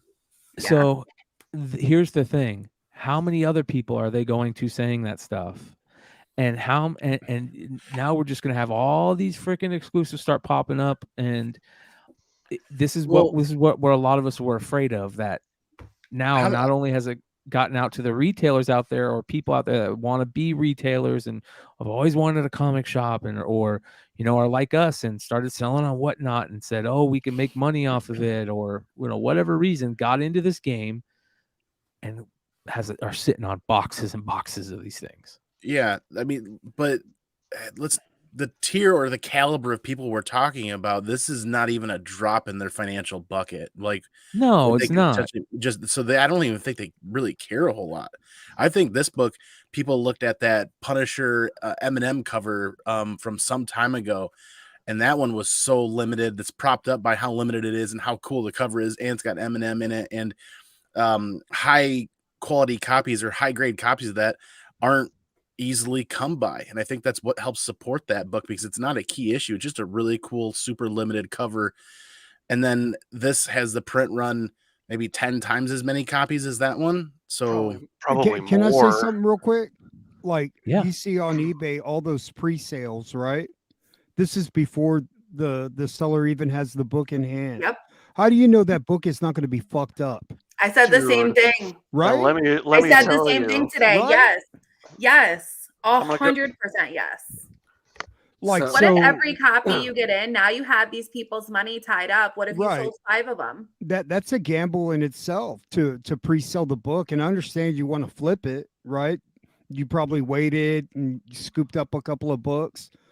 But man, if those books come in trash, you don't know how they're going to ship them. So that's why you write in the description. This is a pre-sale item. This is a stock photo. Condition is dependent on what I receive them in, right? This is smart. There's a lot of people that aren't, Aaron. So they shipped them in a big white. I mean, I can. Woo! Oh shit! Oh my gosh! This is how they got shipped. No cardboard. No, the books, my 5 books were literally just thrown in this thing and like loose, like they could move around. So that's how they got bag and board or no? They were bagged and boarded, but I mean, like, there was no like bubble wrap or like cardboard. Like, they were just loose inside this big flimsy envelope. Like, see, Josh has got so much good karma. It could have been sent to Josh in a trash bag, and those books would still be mint. You know. Well, do you know what this reminds me of? This reminds me of when GameStop was shipping out those King Spawn books and Spawn. Like, it was like in a loose, like plastic bag. Yep. So here's my thing. Yeah. Dennis J. Nucky says, would love a Ghostface Iron Man exclusive. Well, who's not to say that we can't get you one, Dennis? Let's go to Ghostface. Somebody reach out to Ghostface from Whatnot and is going to say, hey, you want to make some money? All you have to do is say that we can do it and sell it on your website. We'll give you 3,000 copies. We'll split it. I want a TMNT Vanilla Ice crossover cover. Hey, you can hit up Rob Van Winkle right now, and we can do that, brother.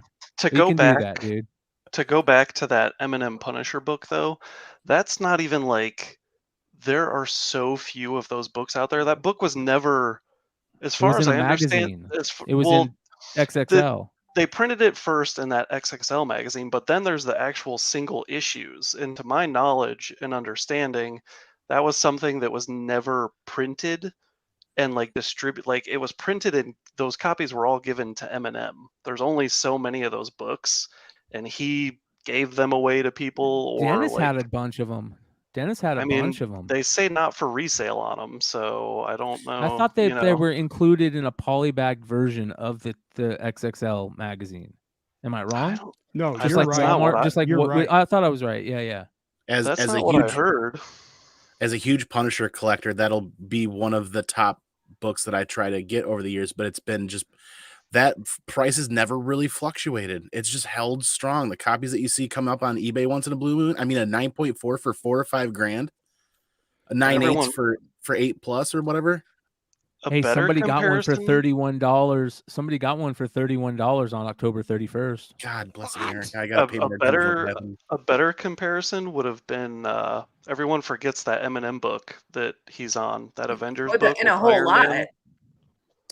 Yeah, look at this. Somebody got this. 30. It was I I agree with Josh. That was not a great comparison. That's my preference for a better one would be that Avengers book that no one ever talks about that goes for like $400 or $500. Oh, they got it for $31 because those are the pages. It's falling. Oh, these are the pages. Yeah, it's someone apart. will. Or it's a photocopy of it. That's from the magazine. It's interesting. Somebody probably thought, I got the whole book. It still was a $700. See, what does it say up here? Check the Marvel. It spine doesn't on say that. anything. Yeah, I don't think that was polybagged with the XXL magazine. Yeah. Well, it has the XSL logo on the bottom right corner. Well, I'm getting into the exclusive stuff because I know you did a Ninja Funk, Danielle, and how have the sales been like on that for you? Well, my sales have been okay, but mine also is kind of different, right? Because it says Nerdy Girl you're Comics. on it. Yeah. It says Which Nerdy is cool. Girl Comics 27. I know I got a little flack for that too, but I've owned more than one Detective Comics 27. I have one in my collection. I went to I didn't even design that cover. I talked to JPG and I was like, let's do a Nerdy Girl Comics 20. Let's do a Detective Comics 27 cover swipe.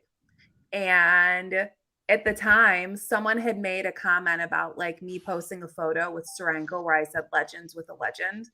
Of course, I know I'm not a legend like Steranko, but somebody got mad at you for that? But I have built a really so you know what Danielle did? Danielle went, you know what? I can troll the shit out of somebody right now. And you trolled the shit out of somebody. And high five for that, Chica. High five for that. Good for you. You always do a little bit here and there. You always do a little bit here and there. It's all good. It's all good. I think it's a great cover. If you guys don't know what I'm talking about, let me show you guys. Let me go to your post. All right, keep talking about it. So JPG. So he came up with that concept. He showed it to me. I was like, let's go. This is badass.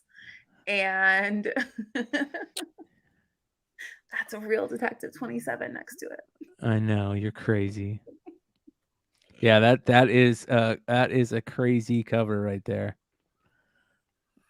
So I think that it's really cool. Have you read it? What do you think of the story? I think that I'm really excited that JPG was able to bring his story to life. And I think that it's cool that they're creating a soundtrack around the book. I think that's really cool. I agree with you. I think that's one of the coolest things that I think that it's really dope that like you can go to different pages, scan the QR, and you get a soundtrack to go with the book. Yeah, that's kind of like the cool thing with NFTs. I'm not a huge NFT fan, but I think one of the cool things with NFTs is the utilities you get with certain ones. I feel that. Yeah. So I think that it's definitely a killer book, and I think that if they can continue that kind of cool little gimmick with them, I know they did some cards and stuff like that also, which is very cool. Well, they're cool. It's art cards, right? Like that's cool. Yeah, and I have so much respect, and I'm excited because I hear nothing but good things out of the creators of this book, and I'm really excited for them. Well, one of the cool things you talked about the music. One of the cool things is they're going to be at your con, right? They're going to be. Yeah, that's pretty cool. That's pretty damn cool. That should be really fun. So anyone who knows me, I'm really not shy about this, but I love a good party. And so it's not just a con, it's a whole event for the whole weekend. Yeah. December 9th. I'm really excited. So if you're in the Orlando area and you want to come by the Holiday Inn and Universal, just got to have a good attitude. Yeah. Well, I've already heard that a lot of people are going to get autographs, and you kind of dropped some little cool information beforehand about people that are going to be there. Let people know who are going to be signing. Is coming. Kyle Willis is coming. Josh Lyman's coming. Mike McCone is coming. He did the cover for a Marvel exclusive that's going to be getting dropped there. You know who did some really good? Martin Zavala is coming. And then Adam Kubert on Friday night, I'm going to be hosting my first ever drink and draw All of the pieces are going to be auctioned on Whatnot from the drink and draw. They're going to go to charity. I'm going to choose a charity. I'm going to pick something around Christmas and maybe some families in need, just because 'tis the season. And we're going to be auctioning off all the pieces from the drink and draw. That's very cool. That's a lot of fun. You know what you should do? Are you gonna stream the drink and draw too? We are going to stream the drink and draw, and then we're going to auction the pieces as they finish. Yeah. That's dope. And That's whatever cool. artist raises the most, they're going to get like a special surprise. I haven't decided what it is yet, but yeah. Oh, that's very cool. That's very cool. Really I've excited. had a lot of people tell me they're going to get books, stuff signed, that they're excited about that. I think that's interesting. We're going to have CGC there for witnesses. Oh wow, Mhm, that's and very taking cool. submissions. Yeah. Yeah, they're right down the street, right? You might as well. Yeah. Let me ask you, Whatnot a sponsor of it? They are a sponsor. When I originally did an interview with Thorough, who I know is in the chat, they had not sponsored my event. I'm pretty excited that they're sponsoring it, because it just means that I have more stuff to give to people. I Yes, think that it's a good thing when someone sponsors your event. I agree. I think I have several retailers also sponsoring my event, donating books. I know for one. streamer packs. I do know Who? one. Shout out to, you mentioned a great artist and Mike McCone, and I know Drew from Wanted Comics has some Yes. really great Mike McCone variants that Yep. he's done. Shout and- out Wanted Comics. Yeah. Shout out Hive and Yeah, Hive. El Hive Boys. Ray, Rabbit Comics, Comic Tom sent some books for streamers. There we go. So I'm really excited. I think that's excellent. I think the cool part is that you want people to come and you want people to hang out. I think that's very important. I think that if anybody is close and that is into comics, just go hang out, have a good time, meet Bring people, a meet box of Danielle. books to trade if you want to. Like, that's what this is all about. It's bringing the community together and having fun. How many tables are you gonna have there?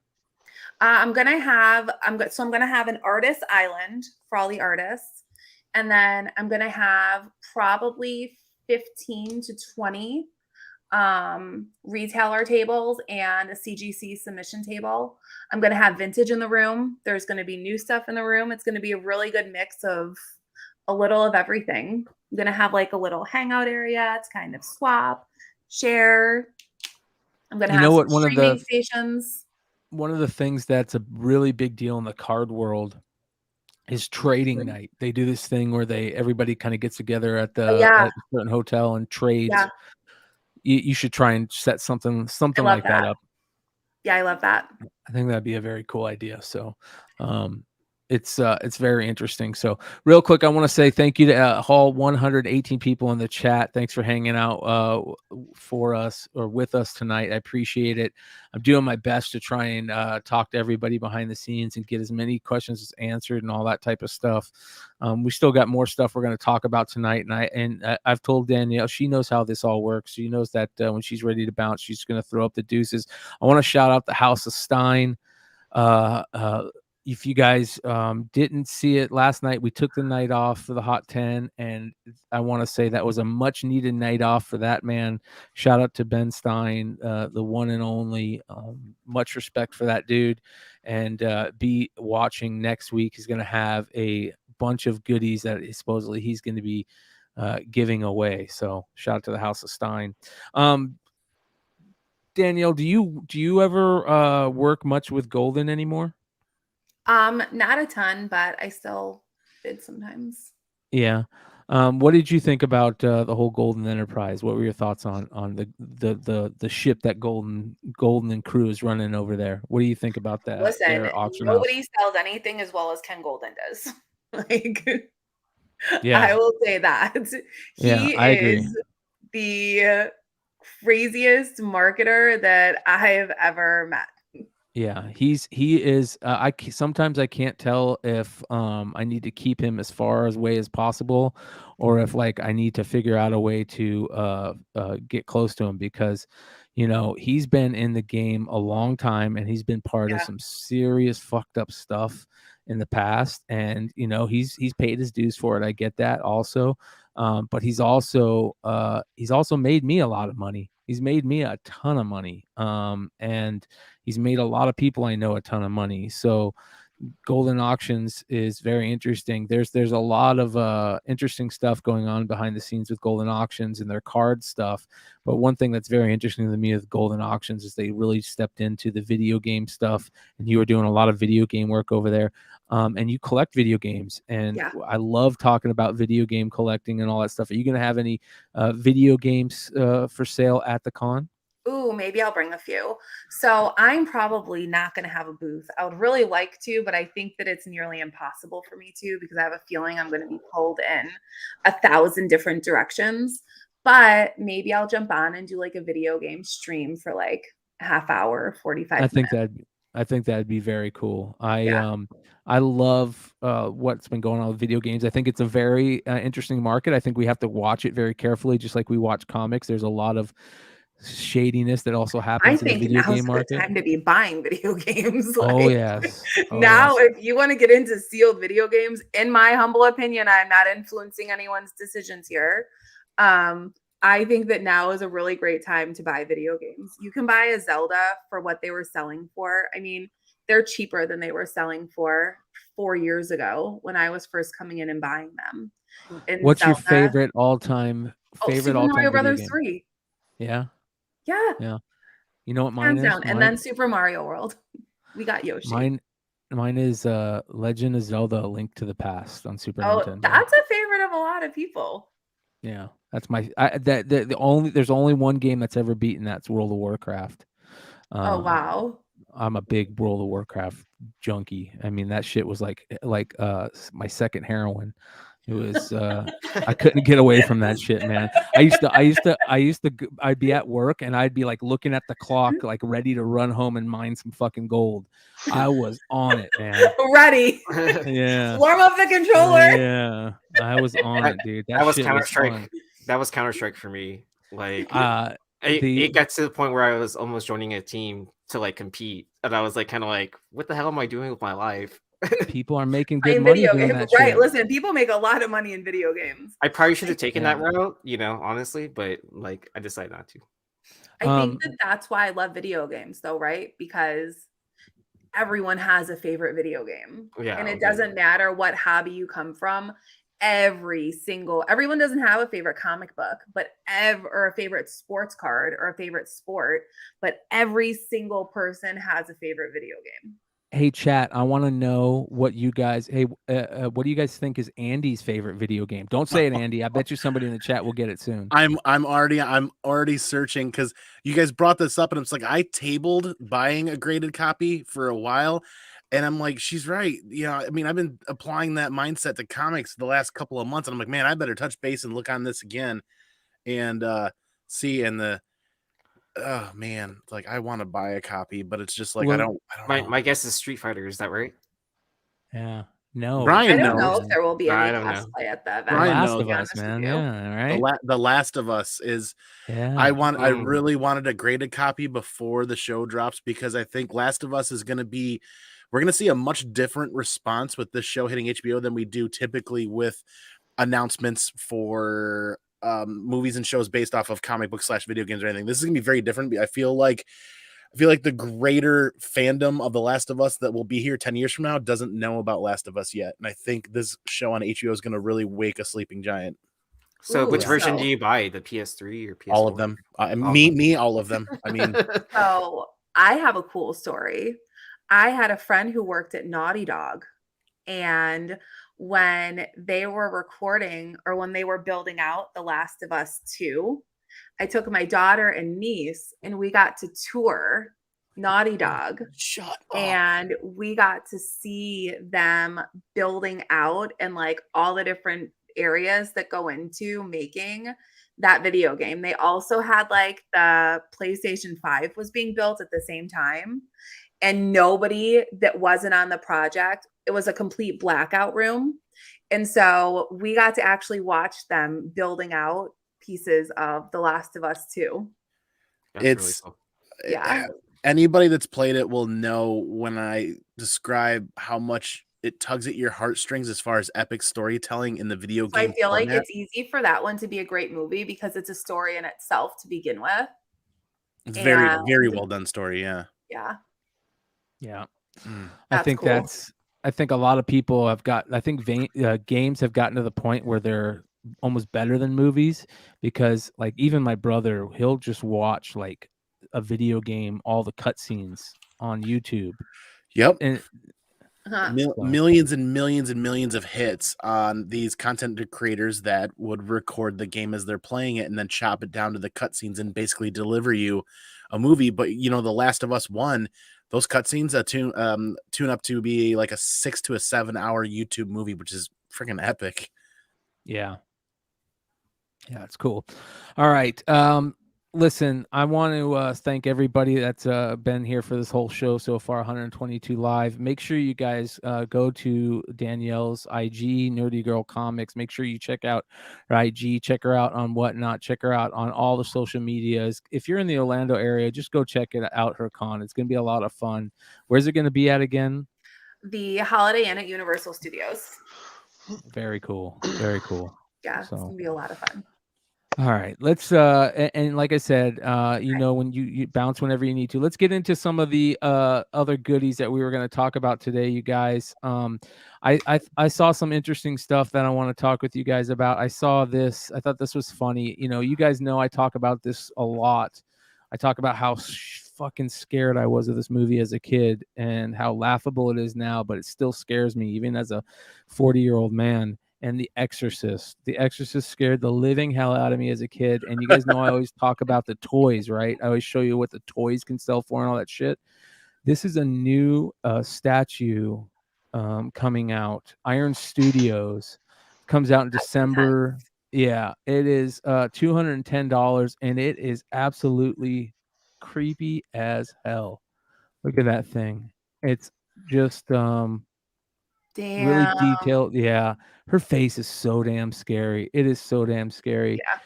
And the NECA toys sell for a ton, and I think McFarlane did one. Oh man, just creepy.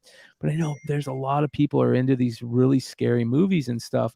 But one of the things that I love about comics and all this stuff and collecting is how there's different genres you can go on, right? There's people collecting VHSs now. There's people that like to collect first print books. And if you guys didn't know, The Exorcist was a huge book before it was a movie, written by William Peter Blatty.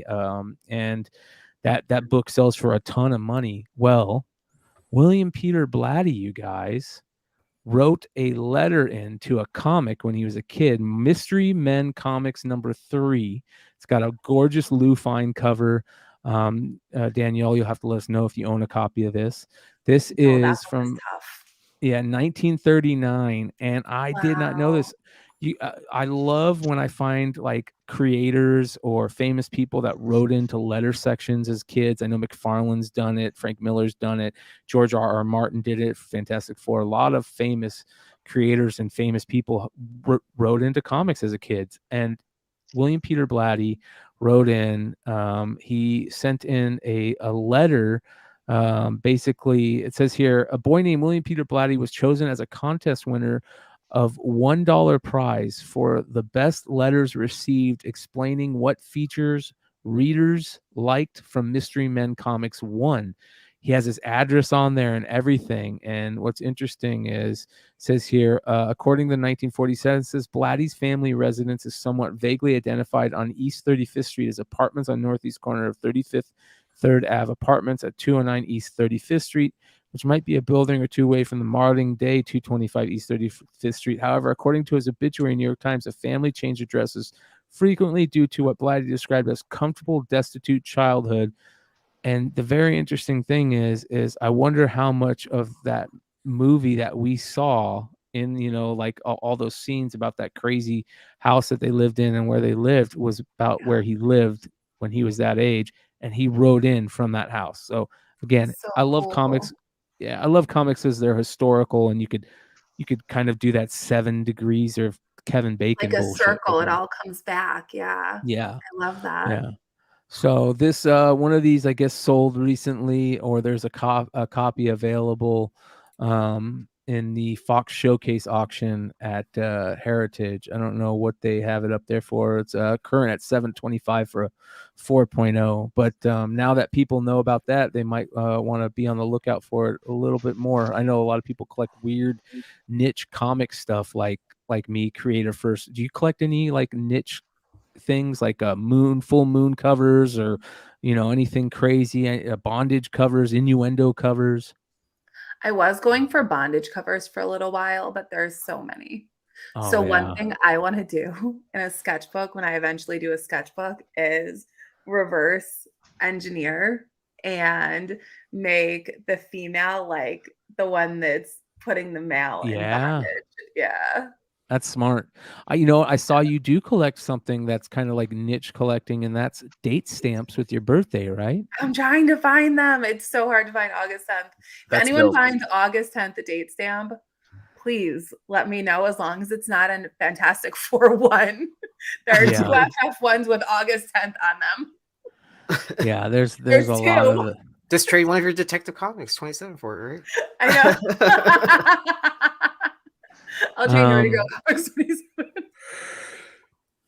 27. Josh, you're gonna have to be on the lookout for me for a couple Shonen Jumps, man. You guys know I talked about the crazy Shonen Jump books out there. A lot of those crazy first appearances. Shout out to Key Manga Collector on Instagram. They put up another one earlier today that I want to be on the lookout for. I talked about it before, but I got to let Josh know since he's here on the show. I need to get that first Inuyasha, and I need to get the Kinnikuman ones, man, which are tough to find. And as you guys all know, if you don't know, I'm going to tell you, this is where Muscle Men come from. The famous little toy that we all collected, all as boys definitely collected when we were kids, whether they were the little pink flesh colored ones or all the neon color ones. That they come from the series. And basically what it is, you guys, is in Japan, they were, that came out in these Shonen Jumps, these Kinnikuman stuffs, which basically means muscle man, right? They changed that. That's his name over there, is Muscle Man. And he was like a hero, and he had to fight all these, people in the rings. And it was almost like Pokemon before Pokemon, if that makes sense. And basically what happened is that they were making these very cool Japanese toys, right? Out of these things. And they were like racers at first, not like the toys that we know of them today. They're more like erasers. And here's a cool site where you can see like original ones. Get out of here. Oh, so cool. Yeah. You could see like the original ones. This is a Donkey Kong one. That's dope. But yeah. And here is some of the original ones from Japan. As you can see, they come in different colors because they were like these they were almost eraser like, and they have these like glitter, these weird glitter versions. Here's the Kishi lines. Here we go. Let me see if I can find these. And they looked like Pokemon, basically. That's what they look like. They look like early Pokemon. There are all these different characters, and kids collected them and played with them, and they were called Kishimen or something like that. And then they decided, this will work well over in the States. So they started selling them over the States, and then they changed the manga to kind of match the storyline a little bit more. And it's just a really cool thing. We saw some of the prices on these things sell for a ton of money. I think we were going through a market report last week where a bag of these, a little Ziploc bag with like, there's probably 30 in there, sold for like $400. So they sell for a ton of money, but they first showed up in Shonen Jump in 1979. The first chapter of Kinnikuman was from 1979, issue number 22. And as you can see, there we go. It's the interior, and here they are right here. There is the main one, which they called Muscle Man, I guess. And he would fight the Terrible or Buffalo Bull, and that was the bad guy back then. So very cool stuff. You seen any of these, Josh? I was gonna say, do you want just the first appearance, or like if they're on the cover at all? Do you want that, or? No, I want the first appearance to start because they're on the cover of a ton of them. Yeah. They're on the cover of a ton of them. They lasted a long time in Shonen Jump, man. Yeah, there's a crap ton of them. Let me show you here. There is so many collectors of these things. Let's see here. These are for all the figures. What packaging? Here we go. Here's the original. So you can see here. Here's the difference. They're not much. They're just a different quality, and I guess they're not as big. You can tell the original Japanese toys from the other ones, but there's a ton of them, and there's like these posters that you can go to collecting the whole group, which is very, very cool. But again, I want the OGs, the original where they came from, and I think that collecting and specking, we've talked about this already. Josh has already been picking up a lot of these rare Shonen Jump magazines, which usually get thrown away. These things got thrown away, and I think I saw a first Akira earlier this week somewhere. Yeah, crazy, right?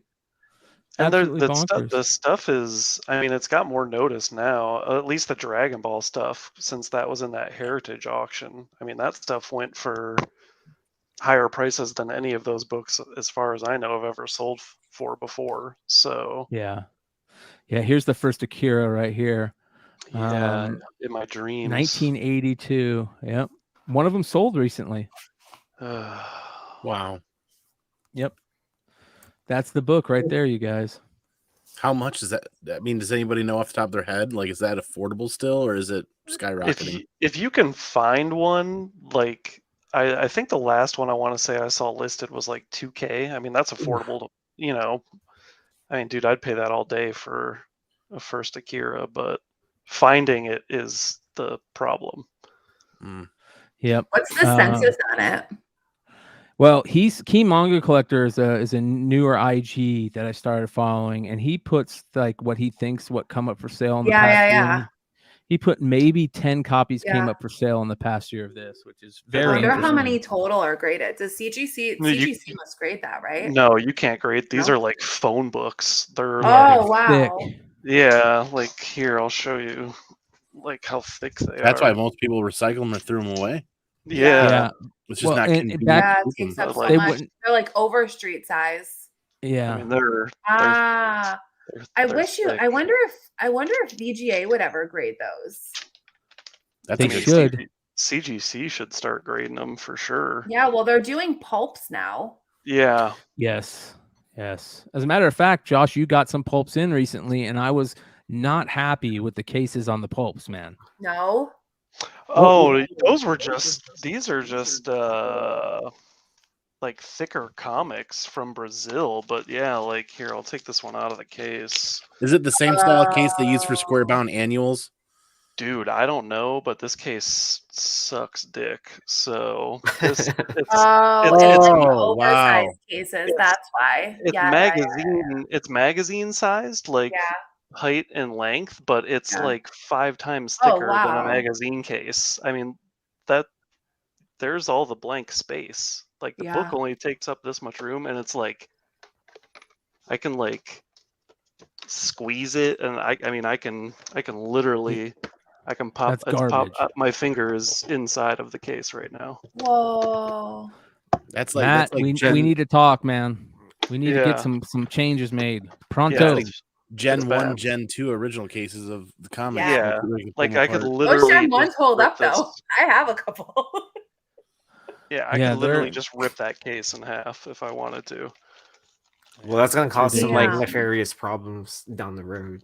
And when they put these books in these aren't they're not sealed.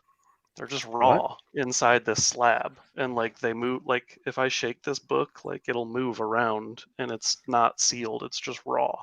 Oof. Well, they were having that issue too when they had when they first made the inner well, and then you would submit square bound books. Those would move around as well too. Yeah, and that's what these are. These are square bound. So, and I gotta email Matt, because also, why do they off-center this shit? It looks so ugly. Like, how hard is it to put this book Yeah, at least put it in the middle, right? so that like there's even space between Yeah. the top and the bottom and the left and the right? Like, it shouldn't be that hard. Maybe it I is. wonder I if don't it's know. something with the pressure and keeping it in that space. Because If you it were can in the see, middle. Brian, if you put me on full screen again really quick, Mm-hmm. you can see. So like, oh, maybe you can't see because my camera's. So like, it starts right here, and you can see what it's sitting on. Oh yeah. But for some reason, like, they just left. There's a big gap there. Like, and then Is you there a can ledge it's sitting on? you can see. Hold on, let me. So right here, hold on, let me try and get the glare. Yeah. Right there is where the side one starts. That's holding it in from the side, and it goes right to there. So it's being held in from the side and the bottom. But why can't they just make different plastic pieces so that it's centered? Mm-hmm. It's just ugly. And I can make creaky noises. Yeah, that's not good, dude. That's garbage. Yeah, for $75. Yeah, it's pretty much garbage. Wow. Yeah. Whoa. Yeah, that's garbage. No, thank you, man. They need to fix that ASAP.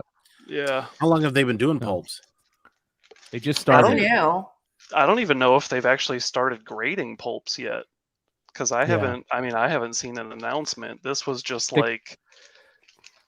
They'll probably Because start He said when he was January, last I guess. on that they're just finishing the case, right? This should be happening soon. I told people, like, because I posted these books and I said, if this is the pulp case, I said, save your money because it's not worth it. Yeah, they give you thicker bags now. That's for sure, Stein. I got some I have to go over here in a little bit, and man, I was surprised with the bags that they have. Yeah. All right, this is another interesting thing. We've been talking a lot about the G.I. Joe ending at issue 300, and as you guys can see, it is already out. We've talked a lot about this big, huge connecting cover. Shout out to our boy Nate, Trial by Gods. I think he's probably got every cover of the last 10 issues by now. And everybody is going to be pissed that's a big G.I. Joe or Snake Eyes fan, because look at this, you guys. Guess who's back? They bring him back in the final frickin' issue. What a waste. What a joke. And here's the funny part. If you guys have been reading the story, they basically made him like they made Serpentor, with all the famous, bad guy juice and everything, and they try to make him listen to all of Cobra's commands and all of Serpentor's commands right out the box, and he basically is like, nah, I want none of that, and just starts slicing dudes up. So it's kind of interesting how they have that storyline at the end of the run. It makes you wonder if they're going to try and do something where they continue the storyline at the new place, which let's all cross our fingers and hope to God it's going to be at Skybound with Robert Kirkman. Come on, one time. That's what we need. But get the exclusive covers. There's that badass Where's Waldo cover, which I don't think we've found. I don't think we've found a couple characters yet. I don't think I found the fridge. Does anybody find the fridge on here yet? Chat, let me know if you found him. Or let us know in the Discord if you can find it.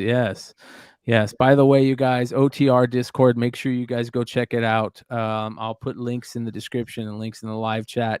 It's going to be popping. We're going to be doing a lot of fun stuff there. OTR on the radar show every Wednesday night on this channel. Check it out. All right. A couple other things that I thought were interesting. There is a new, well, it's not new, but Donnie Cates is leaving Hulk. Did you guys see this? Oh, shucks. Donnie Cates is bailing. And Thor, right? As well, too. Yep. So Otley has confirmed in his Twitter earlier this week that despite Hulk 12 being solicited with Cates credited as the writer, he would be pulling double duty for this week's Hulk Planet arc. Now, first things that pops in my head, you guys, what do you think it was? You think it was positive? You think it was positive? You think I was like, I bet you Donnie Cates just wants to take a vacation? Nope. No. Is it rehab?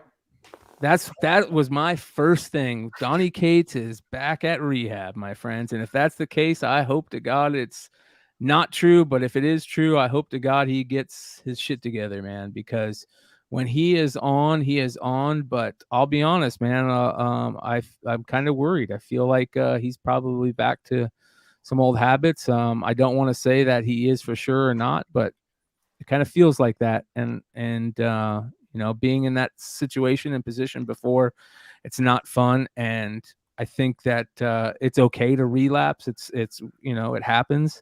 It's just how you get it figured out and how you get it taken care of. And I hope that he does. I think that he's just such a great writer and creator. I know he has a hard time sticking the landing 90% of the time, but I hope it's not that. But it says Cates confirmed the news as well himself, writing on Twitter, "Hey guys, I'm okay. Just needed to breathe and deal with a bunch of life. Anyway, yeah, no fear. I've been working with CB Cebulski and Will Moss and Marvel in the background on something insane that will, well, you'll know it when you see it. Love you guys. See you soon." So, man, yeah. Is anybody reading Hulk still? Anybody out there in chat reading it still? I know Ryan was reading it and he was enjoying it, but most people that I heard were reading it were not a fan of it. I wasn't a fan of the first couple issues. It was garbage. I mean, who doesn't need a Hulk spaceship, you know, in their life? God. It's kind of cool though to have Ryan Otley writing and drawing. Yeah, that is really cool. Yeah, man. I Good mean, for him. He's probably been around the industry long enough too to like make that adjustment. But I mean, I don't think everyone can do that, you know, write and draw, right? Yeah. I mean, at this point, could it be any worse than what Kate's doing? Like, go for it, dude. Here's your chance. As long as it's not the opposite. Like, I don't want to see a fully drawn Kate's book. Yeah. Eric, oh my God. Eric says Hulk's comic sales dropped more than FTX stock since Cates has been on it. Ouch. Yeah. Ouch is right.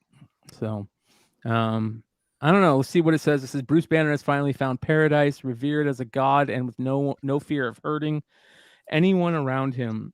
For the first time in a long time, things are looking pretty good for the Hulk. But as with everything else, Bruce Banner should have known that he can never know peace for long. And Titan, the darkest part of him, refuses to remain caged like an animal.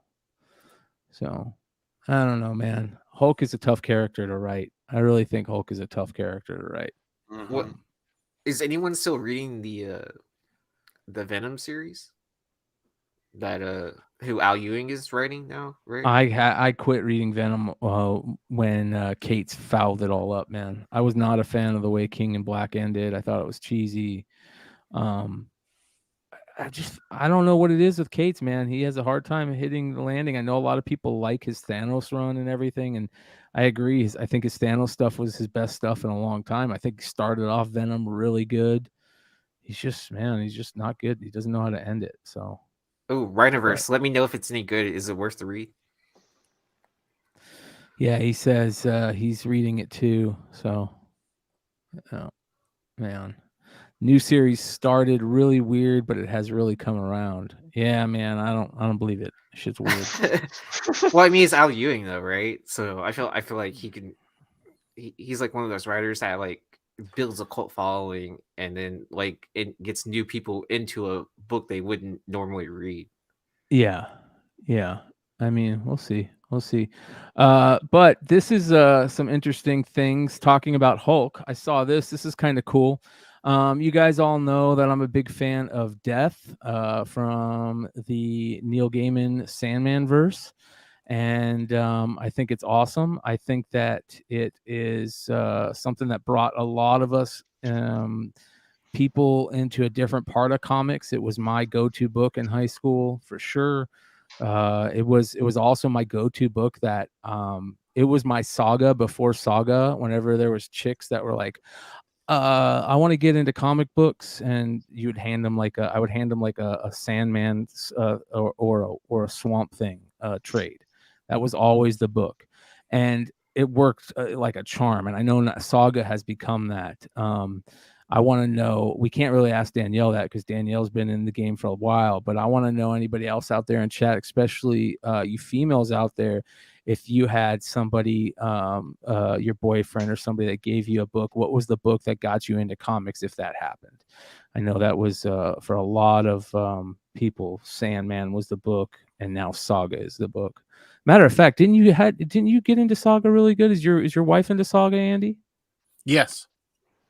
Big time, right? Oh yeah. Yeah. All right. All right. So this is interesting. So what's going on in Marvel right now is this weird stuff going on with Captain Marvel and Janice Vell and all this stuff, and Death is a new character is taking over the personification of Death, and it says that Death is bonded with Marlo Chandler, the wife of Hulk, ally Rick Jones. Death is captured by the Kree and later freed by Jones, Janice Vell, and Phyla Vell, and the Skrull Jazinda. However, in Janice Vell, Captain Marvel #5, Death has grown tired of being feared and responsible for everyone dying across worlds, causing Marlo to make an offer that she become the next Death and replace the former entity. So this is kind of cool. Here it is, Marlo becoming Death, taking that spot. And it says here, previously in Janice Vell, Captain Marvel #4, a flashback sequence shows Marlo speaking with Death, bonded with Moondragon at the time, while Janice fights the Kree warrior Shatteraxe to defend the two. Marlo tells Death how she cares about the entity instead of fearing her, saying, Death, quote, "Of course I care. You have the hardest job in the universe." Marlo goes as far to say, "I figure maybe you can use a friend," which Death agrees with. And this is something interesting that you guys might not know about, and if you do, I'm going to remind you, Death has showed up multiple times in the Hulk universe, and famously showing up in that wedding issue when Rick Jones got married. You guys remember that issue? You remember how she showed up in that? Do you know this, Andy? Because I know you collect Death sketches, don't you? Do you collect Death sketches or something else? Not familiar at the moment, no. All right, so Death in the Incredible Hulk wedding issue, she shows up as the Endless, this right here. Let me show you this. Open link in new tab. So here's the book, Incredible Hulk 418. This book got really hot for a period of time. There's a cool die cut cover. It's a wedding issue. And Death shows up right here. Look at that. Yeah, I remember this part. And there she is, showing up in a Marvel book, saying that she wants to come give some cake. I decided to cut you some slack. She says so. And let me go back to that. You guys will have a long and happy life together. I guarantee it. Here's a little something I'd better take off before that Thanos creep shows up. And then it's a hairbrush. So I thought that was pretty funny, man. That and here's the interesting thing. So the coolest part about this says here that it says writer Peter David was given special permission from Neil Gaiman to have Death appear as the Sandman's version for a cameo, so long as her signature Ankh wasn't shown. And that's why she talks about it. That's why she says, and look, there it is. It's usually being shown now. It's, under her shirt, which is very interesting. So very, very cool little, what do they call those? Easter eggs for a lot of people that don't know it. And for Death fans out there, especially the Neil Gaiman version, and want to collect that book, there's another book for you guys to pick up for your Death collection. So that book got big for another reason too. For a while ago, chat, let me know. Do you remember why it got big? Got big for another reason. What was this big play out? Wasn't there a first appearance in there as well or something? I think there was. Yeah. I can't remember. Go ahead, Andy. I remember just the two bumps from the Sandman announcement several years ago. The book saw a little bit of a bump because of that. And then when the show actually hit, saw another little bump. Why did that explode? It was What wasn't there like a the weird? scrolls. Oh, was it a scroll Scrolls, thing? yes. That's Yeah. what it was. First appearance of Talos, right? Hmm. Okay, Is it cool. Talos? Yeah. I think that's what it was. I think Yeah, that's pretty cool. I think it was my Bargain Comics that put that on the Prospect 10 back in the day. So Shout out to Steve at My Bargain Comics. Steve. All right. A couple of things. Let's get into some social media posts that I thought were interesting. All right. This is interesting. Going back to something that we talked about earlier, that I've been seeing lately, and it's a little interesting. Comics with Bueller has been putting up these very cryptic posts as of late. Have you guys been seeing these? Yeah. Really cryptic. It sounds like he hasn't got any of his Ninja Funk books, which is a bummer. It says, still missing. We miss you. Elusive exclusive. Please come home. I feel bad for that guy, man. But he's always traveling around, so he's never at one. I know. Imagine it's like traveling behind him. He's missing him by a stop. Yeah. It's always at the place he was 10 minutes ago. Right. It doesn't. What does it say on here? Maybe you have to call. Yeah, exactly. Good luck trying to call and get a hold of somebody over there. That's not gonna happen. But yeah. So this guy is, I guess he's always been one of the good guys of everything, and now he's missing his books too. So again, another situation that we know has happened before with the Good Boy books, and it's happened before with other books, and it's kind of a bummer because now he's going to be missing out on being able to sell all these books. So he says, yes, there is a Comics with Bueller Ninja Funk exclusive. Where is it? I don't know. It's maybe the rarest exclusive of them all. So stay tuned for updates. Ouch. It's the next Invisible comic. Yes. I want one of those. Yes. Man, I want one of those. I was about to say something, but I'm just going to keep my mouth shut. Yes. It is a dope cover though. Yeah. I think that it's very interesting that there is another Action Comics #1 homage out there, and the dog is saving the day. I like that. I'm cool with that. But that's a bummer. Shout out to Comics with Bueller. I hope you find your books. Find it, Bueller. Yeah. I really hope you do. That really sucks. All right. Shout out to our boy Yuko Smith, killing it with his sketches. His sketches he's one of the best sketch artists in the game. He's one of the best artists in the game, but his sketches are gorgeous, absolutely gorgeous. This is some Cerberus and Turtles stuff that he did, which is very interesting. It's 11x17 commission. And you guys know I always show his good stuff. I love his art, and shout out to him. One of these days we're going to get him on the show. He's just got beautiful, beautiful stuff. And if you ever get a chance, stop by and get a sketch from him. Yeah, I mean, just gorgeous watercolor stuff. I mean, look, this right here. Oh, that's dope. Yeah, just next level. I love shit. that.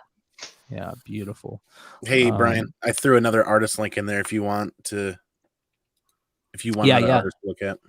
Yeah, for sure.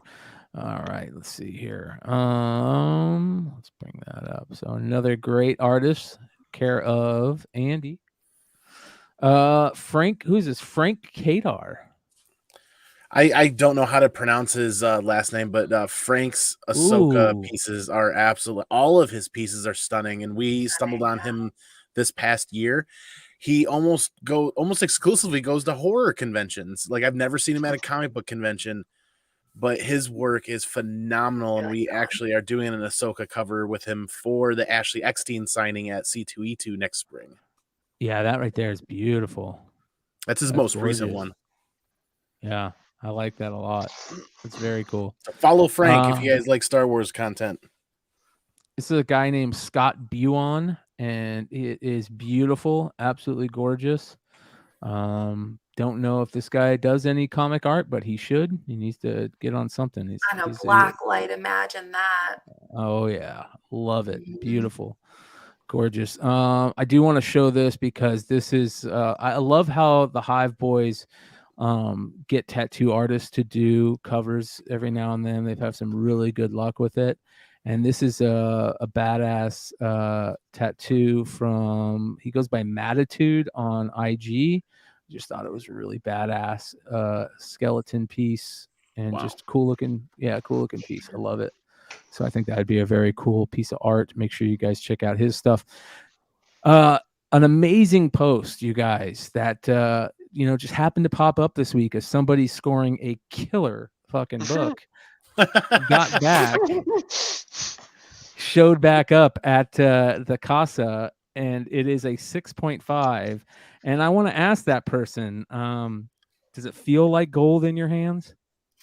Yeah, I have a really nice offer for that right now that I'm just waiting to see if they end up going through with it or not. But yeah. Oh boy. Yeah.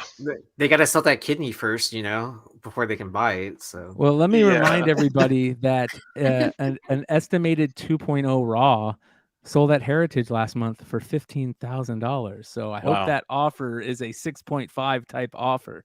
So yo, you know what I paid for that book, so I'm not being like super greedy. But trust me, it's I mean, it's you're talking. Josh is ready to go on vacation. So yeah, I mean, you're talking like new car. Make that deposit happen. Yeah, like I mean, new car, down payment on a house, like whatever. Not only that, but can you talk about maybe a new position that you're kind of taking here shortly? Ooh. Ooh. What are you talking about? The training you did this morning. Didn't you have some training yesterday? you had today? Oh, yeah. I think I've talked about that on here before, but maybe I haven't. So, cover price. I will be like entering every foreign book that I could possibly think of on their website and helping them get their foreign database set up, because right now it's mostly just geared towards US stuff. So that's awesome. Yeah, it'll be super cool, and it'll just put them that much ahead of everyone else, because I mean nobody's doing that kind of stuff. So Overstreet doesn't even have B variants in their online thing yet. Yeah, like the only other place I've ever seen foreign stuff is Key Collector, and that stuff is so like outdated price wise that it's not even funny. So yeah, go ahead. Yeah, sorry. I was just gonna say probably they don't have anyone to update the pricing for that, or follows it as much. Or follows it. Yeah. I was gonna say cares. Yeah. I also want to shout out our good friend Mighty Mel V. Shout out to It's Drunken Chat son. He got an amazing sketch cover in the mail. I am blown away by this, you guys. This is love that. Oh, beautiful. This is by Nelson X71. Nelson Asensio. And it is absolutely gorgeous. And this guy needs to be doing more work in the comics arena. I guess he does a lot of toy work, but he does some amazing sketches. I mean, that's just unreal. Oh, wow. Yeah. Really, really good. Beautiful stuff. But he has like that classical like line work to it too. Oh yeah. But like within that modern sense of like structure, I guess. Old school comic art is what I like to call it, my friend. Old school comic art. Really good artist. And you can tell because he does a lot of toy stuff, so he's probably got to have that really good line work, right? If he's doing like toy models and stuff, but whatever it is awesome. I mean, look at that. Artwork of the Daredevil bust for Diamond Select. Whew. That's cool. Beautiful. Yeah, so go check this guy out, Nelson X71 on IG. He is killing it, absolutely destroying stuff. Shout out to the Hive Boys. They got their Bubblegum cover out.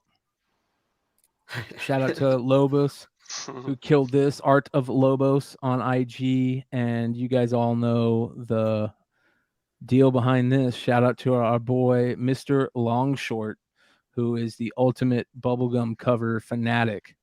And this is a pretty cool thing. that Hive pulled off and got Lobos to do a nice little call out to our boy Mr. Longshort. Make sure you guys are following Mr. Longshort and Yeezy Yee over at Nearing Nirvana. You guys do your show every Friday night? Thursday night. Thursday? Yeah. Yeah. Long story short, I think it's at 10 p.m. Eastern. Yes. Yeah. So the funny thing is, this past week, since it was Thanksgiving, we were doing throwback episodes on Nirvana, and I was thinking back. I was like, okay, so obviously it was on Flip Side that we were doing those deep dives of our modern roundtable discussions, and I thought the Bubblegum cover episode was the first one, but it wasn't. It was when we were covering different store exclusives, and then there was even a snippet of Deal or Flip Side in it, and so I just played the full episode. I was just oh, this is cool. It's been a year or more since I've watched this, so doesn't feel like it, does it? No, it doesn't. Sure. It feels at least 3 years ago. Yeah, I know, bro. It's crazy. It's crazy how that works. I love this art. I love this artist. I think that this artist has what I call that softness. There's very few artists that do this well. Adam Hughes, Terry Dodson, Souza Micah, Lobos does it. There's this beautiful softness that they have to their art, and it really shows in pieces like this. And I love the color pink on comic books. I don't care what you can call it, whatever the fuck you want. It looks beautiful, especially when it has a good color, another color to go with it, like a blue or a purple. But this is absolutely gorgeous right here.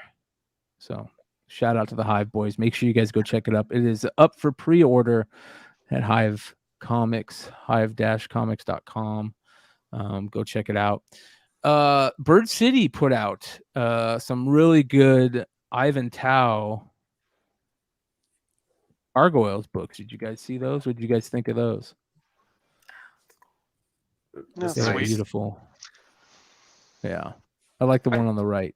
Me too. I love that pink. I do like their Frizzen cover that they're covering out with. Yeah. There is another thing that I want to show you guys that kind of pissed me off about these Gargoyles books.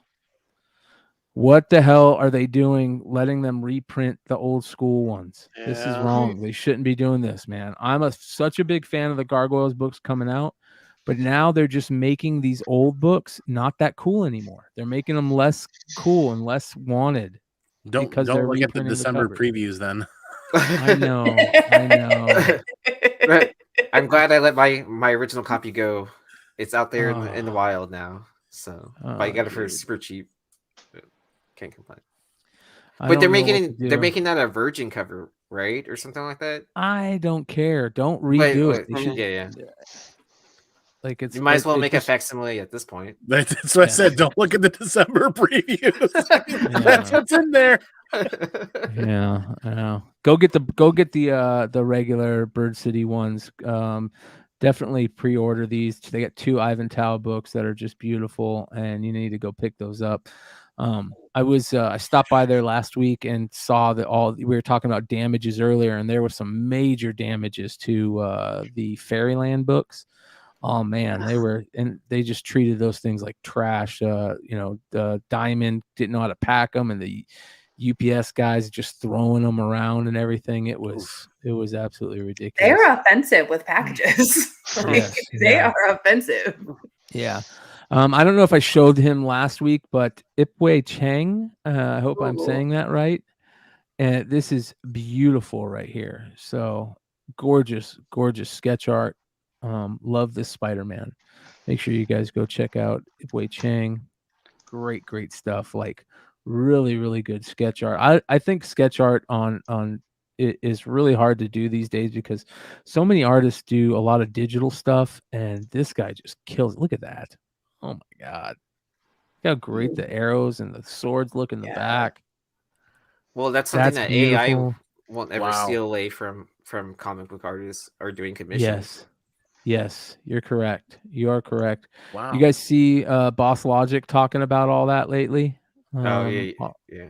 yeah, it's very Well, interesting.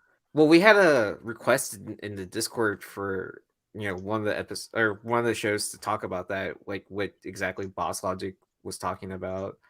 But I think we covered it before last week, if I'm not Yeah, mistaken. basically what he was saying is that when he was first coming into the game, they were kind of digital artists were kind of considered like not real artists, and they were called deviant art artists, and they were just web page guys and this and that. And it was it's a bummer that they thought of that for the longest time, and then he was kind of like, now not only have we've been brought in by Marvel, we've been brought in by DC. He's contracted under Marvel and DC at the same time, which is amazing. So here's another awesome artist, care of Josh, art by Yes. Fitz. So this is a very interesting artist. I'll just give Dude, him a follow. I love this guy's stuff. That's dope. Wow. Yeah, this right here is great. Mhm. Holy cow. Where's he out of? Do you I'm know? not sure, honestly. I know me and him. Ooh. I know. I My love daughter that. would like this artist. I hit him up today because I asked him if he still had the original art to this McDonald's one, but he didn't. And I was like, no. I love that. I like this Yeah. guy. Yeah, he's badass. He's a great dude too. Like, I mean, you can just message him and he'll message you back, talk to you. Like, he's bought some foreign books from me before, so We got to get him on the show, man. He is killing it. I love his stuff. Yeah, I followed him. Yeah, that's Cool. good. That's beautiful stuff. Another reason that we do this segment, you guys, this is just more great artists out there. It was always one of the things that I always thought I agreed with Jack. That's so great about the exclusive game is giving a lot of these artists a platform and a way to make money and do more art, which is great. But And we share can't their talent. and share their talent. Yep. Mhm. We just gotta also at the same time, make sure that they know that at the same time their art needs to be kind of held up on a pedestal, and they just don't want to put out their art for 1,000 3,000 print run, and dog it down sometimes, because I think that's what's happening. So one of the things that you said, Danielle, is that in the future you're going to be thinking about the right projects and maybe do it on a limited basis. And I think that is the key, is to do it on a limited basis, to find the right book, to make sure it's always the right book. There's never a thought in your mind that maybe it's not the right book. It's the right art when you see it. 500 print count or less type deal. I think that's the smart thing. It's the smart Well, play. it's kind of like selling comic books, right? Just because you can do it doesn't mean you should Yeah. or Oh, yeah. can, right? So it's Yep. the same thing with a cover. Just because you can do a cover doesn't mean you necessarily should do that cover. Yeah. Shout out to my OG Jesse James Comics. He sent me this picture earlier last week, and I thought this was a long lost relic of the past, you guys. Unfortunately, it's not. And Jesse said, never walked into a store and walked right out. Very disappointing. Back on the highway. Thanks, Gainesville, heading back to Glendale. So I guess this is a shop in Gainesville. And as you can see there, it says, we reserve the right to adjust back issue prices at the register and have experienced price spikes of 100% or more on marked priced books. So I would be the one that says, okay, are you going to adjust down also? yeah, there you go. Yeah, exactly. Yeah, you're right. I doubt it. I seriously doubt it. Here's another great website or IG post for you guys to follow. This is Vintage Video Basement, and they are all Love that. 80s and 90s, and they got the vintage wall. What do they call these? Like old school The wood whole panels. vibe, the wood panels. Yes. Yeah, everything about it is like right out of the 80s and 90s, and just looking at it, it takes you right back. I mean, it's just let me go and bring these up here. It's just so good. I mean, It's awesome. the Blockbuster. Even the ceiling. Yeah, even the ceiling, everything. Yeah. The Oh, that Steve carpet. Urkel, the Oh. carpet, the shag carpet. Have y'all watched the Netflix series Blockbuster? Dude, No. it's Oh yeah, I heard hilarious. about it. Oh, it's I heard about funny. it. Yeah. Is it? Yeah. Look at the tinsel. Remember that crappy Yeah. tinsel on Christmas trees? Old magazines. It's got the. It's just awesome right here. Wow, I remember. Well, there's Oh, still yeah. a Blockbuster in existence, and it's an Airbnb. Oh wow, in Yeah. Seattle, right, or somewhere in I- Washington or something like that. I think it's in the Midwest, actually. Wow. Okay. Look Did at that one in shag Alaska carpet. close? Is that where it was? I think so, because there's only, unless Alaska doesn't count. But I know that there's one and you can stay, but you have to be, I think you have to live in that town in order to stay in the Airbnb. Like, Hold the rules are very strict. Seriously, take a moment to appreciate that somebody out there somewhere saved a Toys R Us original bag. Bro, I bet you my mom saved one of these and I just haven't found it yet, dude. You can see the crinkling in the color where it sat crumpled up in some box somewhere in storage in an attic. But Damn right. I mean, to appreciate the time and effort that goes into content like this is insane. Where do you even find a bag like that? Besides, I don't even know where to begin. You Yeah. start out in the plastic ocean, like in that plastic island in the Pacific Ocean, and then you just start digging, and then you can eventually find it. That original Game Boy box tugging at the heartstrings. I love that. And the Nerf Yeah. and then, oh The man. Super Nintendo. Yeah. Yeah. Yeah. I love this one too. This reminds me of being a kid right here. The kid got what he wanted. He got his Millennium Falcon. Look how happy he is, giving mom a big old hug and a kiss. Got the Millennium Falcon, just like I did 25 years later. And I Nice. sold it. It was a mistake. Sold it for $500. Ouch. Ouch. Ouch. What does it go for Yeah. now? I don't know. Who knows? Who You're like, I don't knows? want to know. I don't want to Ignorance is know. bliss, right? Yeah. Yeah. Please don't tell me out there. I don't want to hear about it. All right. This is another, you guys know I love Garbage Pail Kids, gpk.com. This is I don't know where this comes from. You guys got to figure it out and let me know. It is awesome though. It's an atom bomb variant of some kind. I don't know what this is. Doesn't say here where it's from. So let me know, Garbage Pail Kids fans, so I can find it. This needs to be an actual cover. I don't know why it's not. Shout out to Key Collector for putting this up. He says Neo Geo Comics. Someone needs to make this a variant of this amazing work by this artist right here. So let's give him a follow. Chico Aguilar. And he has got some killers, but look at that, you guys. Oh my God. Oh yeah. Yeah. That needs to be. I mean, don't get me wrong. You guys know my love-hate with homage books, but that's one of the ones that is killer. Oh, yeah. love So that. good. Mm-hmm. Just wait for the facsimile to come out. I'm sure it'll be a cover. Yeah, it'll be here soon, I imagine. Acetate. Yeah, yeah. Yeah, look at that. That one's crazy. That is nuts. That needs to be something too. Let's make that something. Some great art right there. Beautiful stuff. All right. One more interesting book that I saw that I've never seen this. Have you guys ever seen this? The Ocelot. I saw That the is post. that's some creepy shit right there, man. That's some furry shit on the like next level. Look at that. Stop What is struggling. going on, bro? Yeah, that is some creepy stuff right there. Let me tell you. It's like a reverse Tiger King. Yeah, it's kind of scary. I'll be honest. It's really scary, and I don't know. And finally, I want to show you guys this famous story. Disney hired some little people to dress as Pinocchio and wave at people at the premiere of Pinocchio in the 30s. They left them on the balcony with enough food and wine for the day, but by late afternoon, they were all naked. The costumes were too hot, drunk, and screaming swear words at people.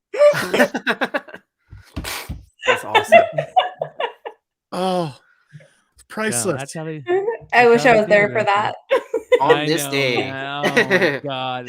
If only. If only. It was a different world back then. All the It was things a we didn't real- get to see because they didn't have social media. No, you're exactly right. And Well- man, terrifying. Yeah, Lazarus McFly is like terrifying. Yes, it is. Wait, It is terrifying. Was that a normal thing back in the day to serve like alcohol like at any meal? Hey, they still drink it at every meal in Germany. Okay. In Europe, really? Yeah. Okay. Yep. You look So- back and watch Mad Men. We're I mean, doing that's life pretty- all wrong, guys. We're doing life all wrong. Yes, Yeah. you're right. I'm gonna Drinking start at work. drinking at lunch now. Like, Right. Yeah, bring back that's the not a thing? 30s. So Yeah. I looked up that Blockbuster. It's You're in right, Oregon. right. It's in Oregon. Yeah, that's what I thought. It was for 3 days only at some point during COVID, but it only cost $4 to rent it for the night. They only charged $4. Freaking amazing. That's awesome. Yeah, that's I wanna actually buy really it. cool. Yeah, I'm down for that. I'll go hang out there for the night. Yeah. Let's go. Let's do a con in there. Let's do That's what we need to NerdyCon do. Blockbuster edition. There we go.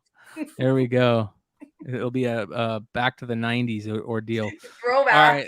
Yeah. All right. Let's get into some pickups. I'm going to start it off because I've got a bunch of CGC books that I got in, and we're going to go through them. So at least some of them. By the way, you guys, I am doing a sale immediately following this show. I tried to go on earlier today. There was just too many people. There was just too many people out there. So immediately following the show, if you guys see anything you like, I'll be doing a sale. Come check it out. But here is the goodies that I got back from CGC. All right, so my homie Chuck, my buddy who got that amazing collection back in the day, where I got my Punch 12 and a bunch of other things. We finally got some books sent him in from him that we wanted to send in on top of all the other crazy books he already got graded. We sent in a Silver Surfer 1, a Silver Surfer 4. Those both came back 8.5. A giant size 1 came back 8.0, and a Hawkman 6 came back a 6.0. So that was pretty sweet. That was a nice little come up. But I sent they were beautiful. I sent in a bunch of modern books and I did okay. We got a bunch of the silks. I sent in 3 silks. I got 2 9/8s and a 9/6. So those will be nice, hopefully nice quick sales. I think they're going for about $250 right now on the secondary market, which is nice. Well, you just got them back in time too. From Yeah. grading. Yes. Yeah. So that's good timing Literally. on your part. Yeah, this is a John Tyler Christopher variant, limited to 600. And they call these the vintage variants, I guess. And it is Moon Knight number 194. And it's a rare book. You don't see this very often. That came back in 9.8. That's So badass. yeah, all these are available for sale. If you see anything you guys like, hit me up. I already have them up, a lot of them. We got 2 Young Avengers, number 1 9/8, which is nice. So it's a nice little $500 book. Well, that book's dropped quite a bit because wasn't that like approaching 1,000 at one point in time? Yeah, I think if they were lucky, 500's kind of been the going. Okay. I got the 9/6 on the Outlawed number 1, which sucks. I was really hoping for a 9/8 on this, but it's available for sale if you want it. The OG Bubblegum cover, right? Yeah. We got a Good, 9/4. OG COVID book. Yeah, the OG COVID book. We got a 9/4 on Ultimate Fallout 1, which is okay. I wish it would have came back higher, obviously. This sucked. This is that Ooh. yeah, the variant, the Dogu, the Sakai Limited foil, the reprint of Albedo. That's you. The Yeah, foil. Usagi Yojimbo number 6, the 30th anniversary foil edition, and it came back a 9/4, and it's just because it's foil and it has these little scratches on the back, these hard to get out scuffs on the back. which you can't really do nothing about, but it basically looks perfect. And unfortunately, yeah, came back at 9.4. I think I've sent one to CBCS. I think I have one more raw that I'm gonna probably try to send to CGC, but Is it still I don't at think CBCS? no, because it was way before that. It was It's at Tommy's house. I sent in one of the second print Pacellis, and it came back at 9.2, which is a bummer, but it is what it is. That's available. I sent in. I see a saga. I got a Saga 9.8. This is one that I pulled out. This is not one I sent in, but it's a 9.8 second print, so it's available. 9.8 A-Force 3, the roller derby variant by Brooks, which is beautiful, absolutely gorgeous. Love that roller derby variant. 1 in 25, I think.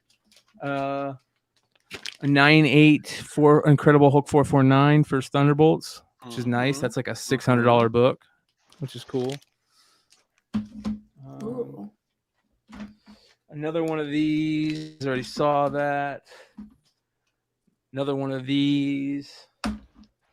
This is kind of cool. Speaking of invisible books, I got my Hero Trade 9.8. So if anybody wants a Hero Trade, hit me up. There it is. Nice.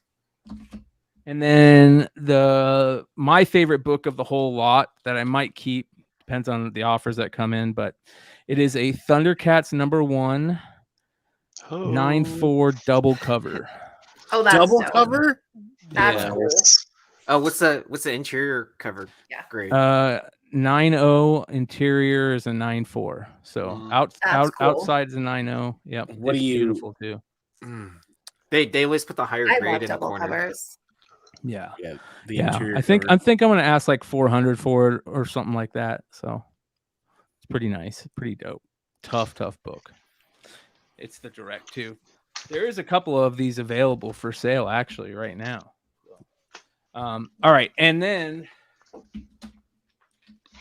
I don't know if the person wants me to talk about him sending them to me yet, so I'm not going to say anything yet, but I'm going to show you guys something so freaking cool.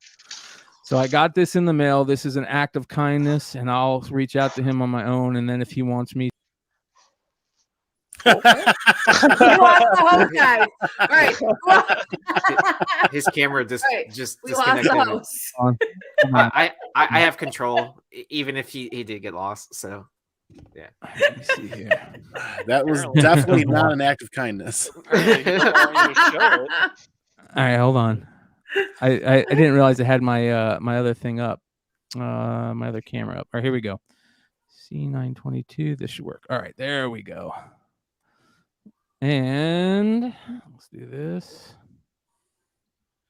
So you guys remember we did a Wizard Rewind about a couple weeks back of all the cards, right?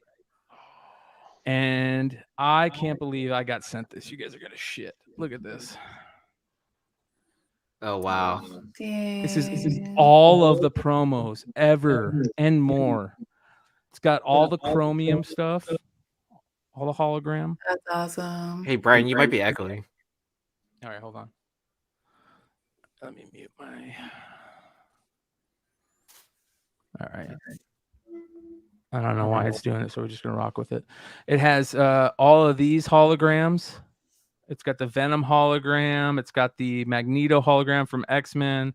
It's got the foil variants. Oh, so good. Yeah, all of those. That's awesome. These are all the Marvel masterpieces and stuff. It's got a bunch of those in here. It's got a bunch of the Deadpool cards. I mean, look at this. So here's a real question. Since these are Marvel cards, is this going to CGC or is this going to PSA? Oh, dude, some of these I don't know what I'm going to do with them. Some of these I might really send in because some of them are just, they remind me of my childhood so much. They're all like every single major promo from Wizard is in here. And it's got like the old school Batman Adventures stuff. Wait until you see, you guys are going to trip what's in here. It's got like the Michael Keaton Stadium Club promos from the Keaton Batman. It's got the old school Valiant promos. Wow. I mean, here's a bunch more of the Marvel masterpieces and all that stuff. It's got, look at this. It's got the Plasm card. It's got the Bloodshot. This is the Chrome one. It's got the whole Chromium set in here, basically. Look at these. This is like a web-headed. Yeah. I don't even know what these are from. That's got to be. I can't see from the glare. Isn't that from Wizard? Oh, Yeah, that looks like a Wizard guide. that right? was The Wizard cover, yeah, but I don't know Yeah. where they're from. that was oh my god, what was that TCG called? Someone in the chat. might know. Overpower. Yes, Overpower. Oh, Yep. okay. Here's some. I don't know if these are Magic or what. Let's see here. There. Yeah. Yep, Magic the Gathering. Yep, these are Magic promos right here. Look at. I don't know what this is. This is some weird like chip card thing. This is some weird. These are all super weird cards that I've never seen before, ever. A lot of them. Here's a bunch of. There's one of the cool. Three of the cool die cuts from the Oh, die Chromium cut. set that we talked about. These are badass. These Joker cards. Look at those. Oh, that's from Three Jokers. Oh, so badass, dude. And then all of these, the little uncut sheets. Wow. Huh. That's from It's like an Spider-Man. ultimate act of kindness. It is. Yeah. It almost amazing. brought me to tears. I was so taken back. Wow. And this is only I half love of it. that. I mean, Ultraverse Skybox masterpieces. Look at all Wow. these. Look at these. These are the Marvel Metalverse. Oh, uncut sheets. Yes, Wow. dude. Look at these. Nice. They used to hand those out at card shows. I love that one. That's I sick. can't believe. What is this? Hold on. This is like Spider-Man 2099 promo. Yeah. Here's more of them. And then these are like the big full from things from Wizard, Fox Kids Network, Beavis and Butthead, The Simpsons. But just wait until you see. Oh my god, I'm so geeked out. Power Rangers, a bunch of crazy holograms here. It's got the old school Wizard. They put these out at Christmas one year. They're tags to put on your presents. Oh yeah. Oh, Oh, wow. that's cool. Yeah. There's old school band stickers in here. There's an old school Danzig sticker in here. When do you see this old school Danzig sticker? Here's a bunch of cards. More promo cards. Here's the Danzig sticker. Look at this. Halloween 96. That came in a Wizard back in the day. Hold on. All right, that's one binder. Wow. But wait, there's more. There's more. This is crazy. I am just so Wow. geeked out. Look at how beautiful these are. These are for Zetaverse cards. Oh, nice. So who Oh, doesn't you're gonna want make- for Zeta? You're gonna make I Doc Joe know. jealous. I know, right? Those are Boris Vallejo cards. And same with these. Boris cards. Girly cards from the Art of Heavy Metal.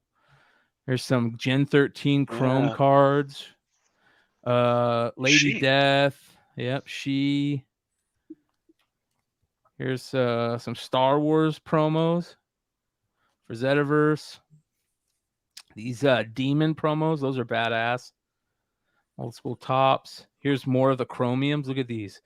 They're Mhm. the Hollow, and that's the Darkness one. I love that one. I love the Witchblade. He's got both of them right there. Oh, these are so beautiful. Look how gorgeous those are. There's more. And then the coolest thing, I couldn't believe this when I saw this. All right. Hold on. Oh. There. Ah, nice. Oh. For those of you guys that don't know about this, this is Willie the Dupe Dipkin, the Simpsons did an homage to the Billy Ripken fuckface card, and instead of saying fuckface on the bat, it says fish face. That's awesome. And it's even got it in the original, the P4 version. It's got the back and everything, but this was in a lot of people don't know about this. This is in a Simpsons comic book. Some great cornbread if you know which Simpsons comic book to look for to get that in. I'll let you guys go do the work on that. You've already heard me say it before, but I'm not going to give it to you that easy. Oh, X-Files. Really cool. And I X-Files. And I showed a pile of them. Oh my god, I remember those Star Wars cards. Yeah. So I won't say which Simpsons issue that was. Or you can go back and look at pickups from a while ago. I remember being a kid and being so irritated at the longer cards because they didn't mesh in with anything else in my collection. Yes. Dude, the people that sent me this, the person that sent me this, even like got like the pages for the long cards, right? Like even the pages for the long cards are in here and everything. It is so amazing. It's one of the coolest things that I will never get over, the cool stuff that people send me. It's one of the coolest things about doing making content and having people like what you do and send you cool shit. So much love and appreciation for that. That was by far one of the coolest gifts I've ever been given. So thank you. Let's continue pickups. Who wants to go next? You guys, we are 105 live, 202 hours and 44 minutes in, and we are almost done pickups, and then we are calling it a night. I want to thank everybody for hanging out tonight. Who wants to go next? Yeah, let me go grab something and let Danielle go. Yeah. Right. So I did a trade. So I pulled a couple of the highlights that I got in the trade. Ooh. Okay. Nice. Oh my gosh, that's beautiful. Yeah. Amazing Spider-Man number 4, 6.5. Yeah. For everybody listening out there, gorgeous. All right. Hulk 181.50. Oh, nice. And unsigned. You guys don't know how important it is to buy. If you're going to buy one of these, please buy one unsigned. It is going to be much more loved than if you got it signed, because there's so many signed versions. There are so many signed versions. Oh, that's one of my favorites. And there's a signed version that's okay being signed. This is a great signature. This is a 2012 signature. I always say that like OG Stanley signatures are something to collect because there was so much more care put into where he was signing on a book versus the end when he was just like picking up his hand and putting it down. Because even look how clean the signature is. Yeah. Like there is a difference. It's in the right spot. You're right too. It is. It's great. And half the time he wasn't even putting his hand down. It was just, He was like a roll. He was like a factory. Yeah. It's sad. This is like one of my like books. You guys, she's showing right now. An Amazing Spider-Man 129 8.5. I will always believe in Punisher. I will always believe in Punisher. Yeah. Yeah. You mean Andy, do you have a 129, Andy? Yep, 8.5 white pages. Ooh, beautiful. So nice. You don't buy it for the Jackal? Always for Jackal. Always. Yeah. We don't talk about that. Oh, that's beautiful. That looks so great with the miles. I know. Label. And then Ultimate Fallout 9.8, you guys. Nice. Werewolf by Night 32 and 8.5. Yeah. Another very important thing. White pages, you guys. Yeah. Very important. Especially on those Amazing Spider-Man books too. Yeah. I was not a fan of the custom labels until, I don't know, I think I was talking to maybe Rage one day and he's like, Danielle, like those labels are going to be collectible too, especially when they pair well with the book. The Miles one looks good.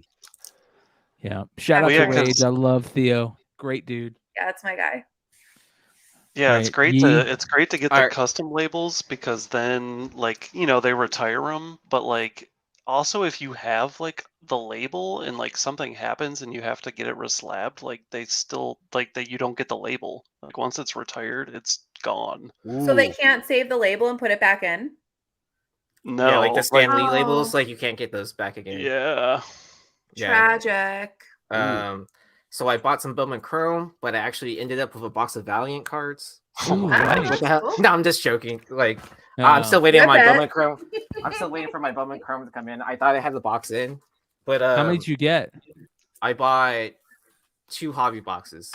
Nice. But I think it's cheaper on the Topps website than what I paid for them. Yeah, they're 240 something on the Topps website, I think, right? 250. Yes, 250, 260, somewhere around there. Yeah. So if you're into Bowman prospecting, that's the way to go right now. Because I think I pre-ordered it a while ago, and I saw it shoot up for a second, and then like it's, I think it's still slightly cheaper than or slightly more than what I paid for.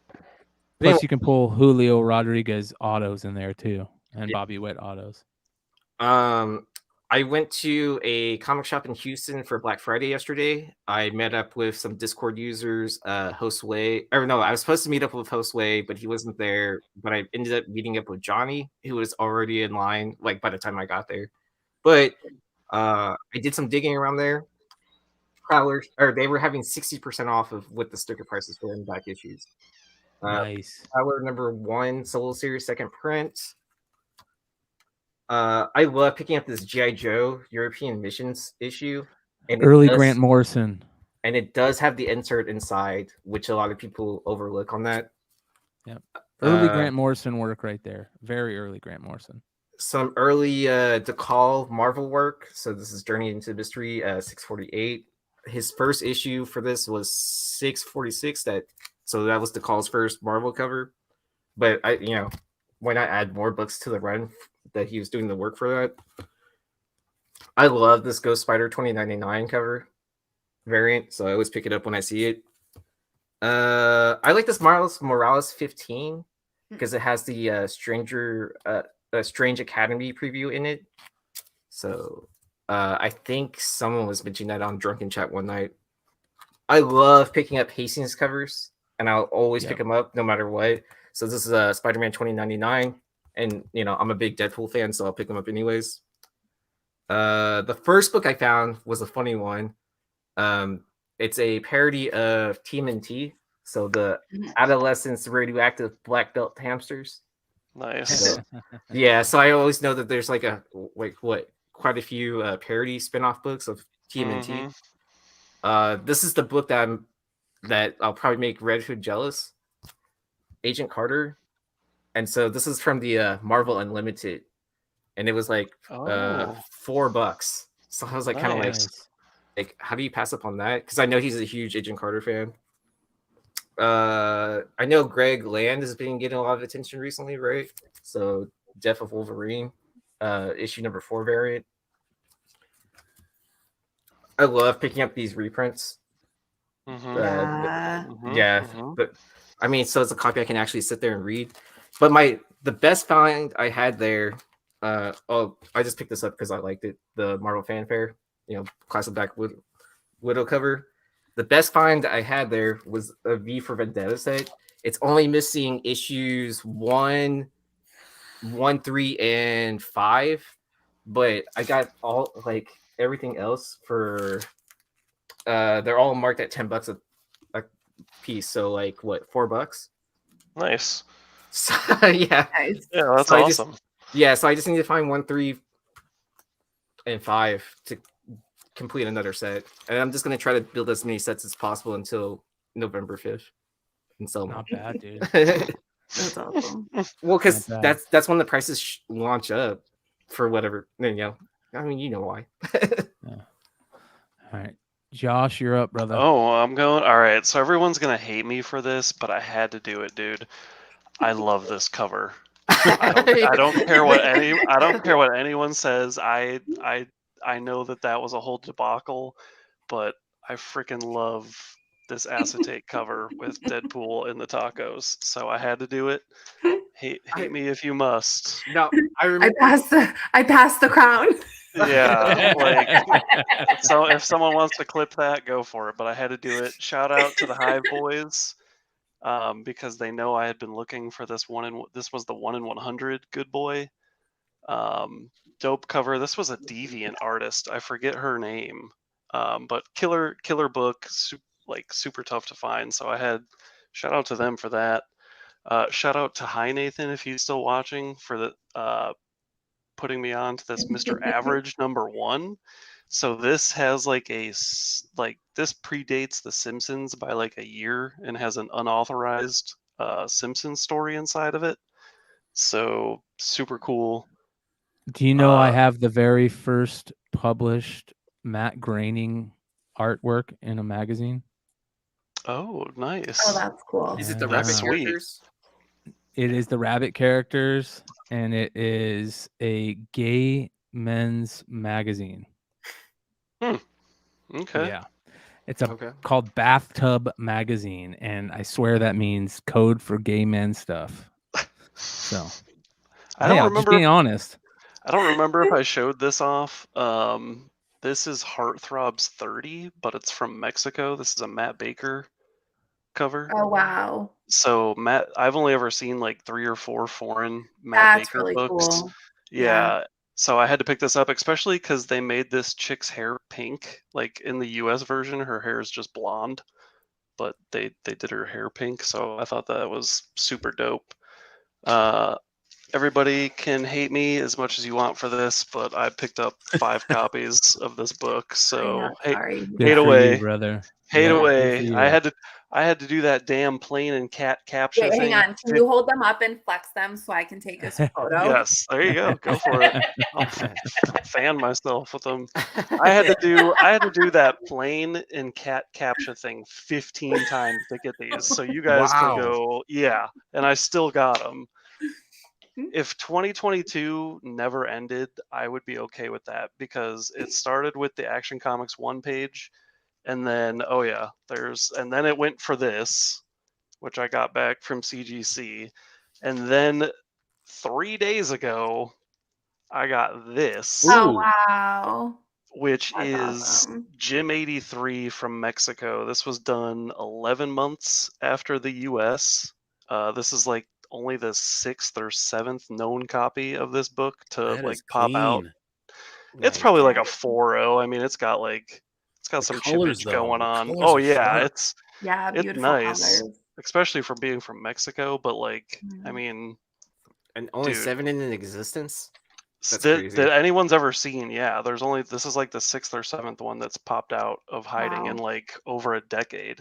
So yeah, I mean, I'm never gonna afford an original Jim 83, and if I told you guys what I found this for, you'd probably shit yourselves. So that'll be another.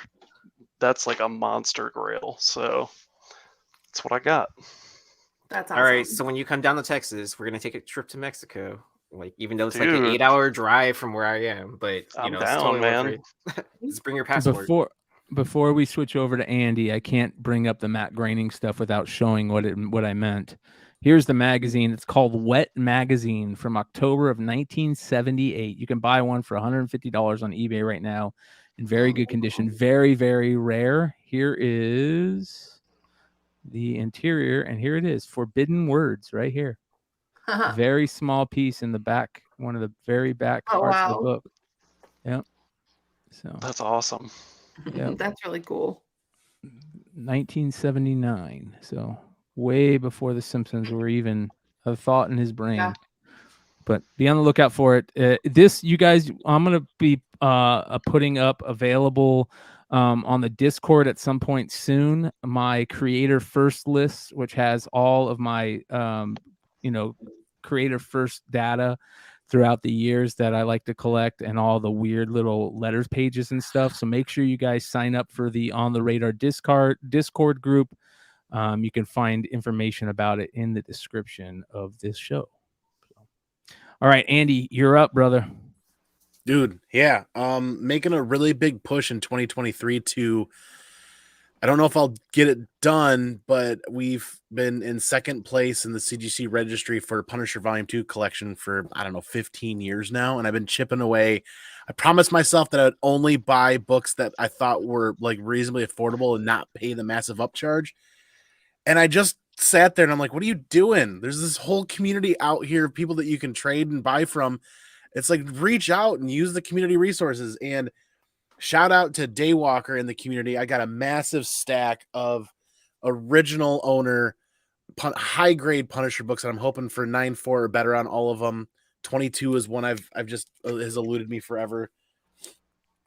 28, they just aren't popping around in high grade much anymore, and these things are almost stained glass in the background. I'm down to 35 or 36 books left needed for a complete set, and I've got 20-ish of them here. And these are just some of the greatest covers that I remember as a kid reading. Yeah, that's awesome, dude. I'm just going to keep going. And shout out to Daywalker. Shout out to Da Butcher, who sent one free of charge at 44. Shout out to Matt. Shout out to Jay. I mean, Jay is one of the best out there. Da Butcher on IG, also him and the Forge cousins, I believe, over there on Pressable Defects. So I'm going to keep spinning through these. I was able to trade for quite a few of these, and like we said, Da Butcher sent one for free. But I've got, out of the 35 or 36 I have left, I've got about 22 or 23 left for the set, and I've been working on this for so long. It's like I told myself I was only going to go for 9.8s. Really easy 10 years ago. A Punisher Volume 2 book in 9.8, $40, $50, $60. Nobody really cared. Well, now as they get harder and harder to find in high grade, and the people that are Punisher collectors, some people are willing to spend $120 to $180, sometimes even $300 or $400 for a 9.8 that's like 3 or 4 on the census. But not I, said the fly. Well, I mean, we'll cross that bridge when we get there. But I mean, there's some books that like Newsstand Annual number 6 still in the wrapper. Like, hopefully that doesn't do too bad. These are all going to get cleaned and pressed. Some of these annuals I haven't seen since I was a little kid, especially the annual number 7. That's awesome. So that's gonna be a really big push to get those. I'm grading them. I'm sending 10 books out a month, every month for at least the next 6 months to get graded. And Josh will get a kick out of this. I posted these earlier. Mm-hmm. You got to send 25 at a time so you can get the gauntlet. Well, 25 out of 25 9.8s. Last time I did that hurt. That's like $700 worth of grading. Mm-hmm. So these are the Saga issues from Peru. Mm-hmm. And our man Robert, R Fordham 81 on Instagram, these are the personal copies that he gave me. He's not found anymore. I've not been able to find any. So those are from Rob. Oh, okay. Yep, these are direct from Rob. So we're gonna get these graded for the Saga set coming up. These I've never found them anywhere online. And when he told me they existed, I looked for probably a month or two, and he's like, just have my copies. And I said, you can't do that, man. And I ghosted him for like a month. Like, you can't sell me your personal copies. Is that the Peru or Peruvian?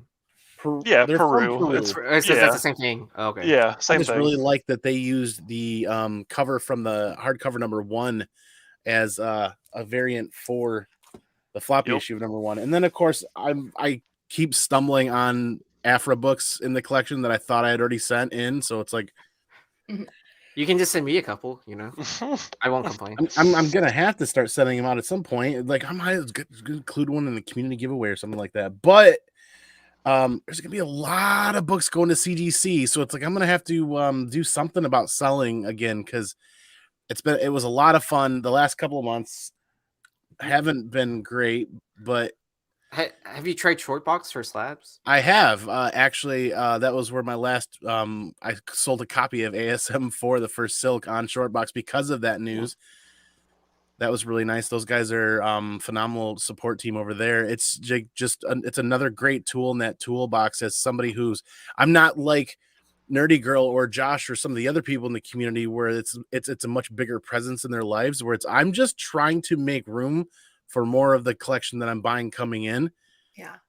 So that I don't have to get a storage unit or I don't have to do something else. I'm at the point now where it's like all the really fun indie reads I've had over the last 4 or 5 years, I want to start bundling them up into the 5 or 6 issue mini arcs and putting them on eBay for cover price or something like that. Nice. What did you sell your Silk for, if you don't mind me asking? On $215. Not bad. I just kind of put it up. It's like, okay, here it's get stuff gone to make room. Yeah. I mean, there's Yep. every 10 books that I send to CGC every month is $270 at CGC for their cost there, plus whatever I'm spending on cleaning and pressing, 100 some odd bucks there as well. Mhm. Yeah. Tom NT says, why so much to grade? They always make the money vicious circle. Because they also bring back a nice premium when you go to sell them on certain graded books. See, that's how I'm stuck. Know, Well, about 90% of the stuff that I'm grading is for the PC that I haven't been selling. Yeah. And that's what you do if you want it in your PC. That's the kind of stuff that you have to do. So it is what it is. But all right, you guys, that being said, I want to say thank you to everybody that hung out with us. 3-hour show, 113 live till the end. Danielle, thank you for hanging out. You are more than welcome anytime. And I can't wait to have you back again. And I want to say much luck on your con. When is your con? Let everybody know again. December 8th, 9th, and 10th in Orlando, Florida. Okay. And make sure you guys go check it out. That is at which hotel? At Holiday Inn at the Universal. Like it's Holiday literally Inn like at the Universal. 5. Come to Universal, come to the con. You can do both. Do one each day. Make a trip of it. Yeah. Go just to hang out, meet people, meet new people, and enjoy yourself. Have a good time. Yeah. Hang out with everybody there. There's going to be some great artists. Get some cool autographs. It's very cool. It'll be really fun. Yeah, very good stuff. And that being said, you guys, I'm going to jump on over to my sale, and I will see you guys soon. Much love. Adios. Peace, guys. Bye, guys. Still waiting on that heifer, Julio. Fuck you, fuck you, fuck you. You're cool. You're cool. You're cool. You're cool.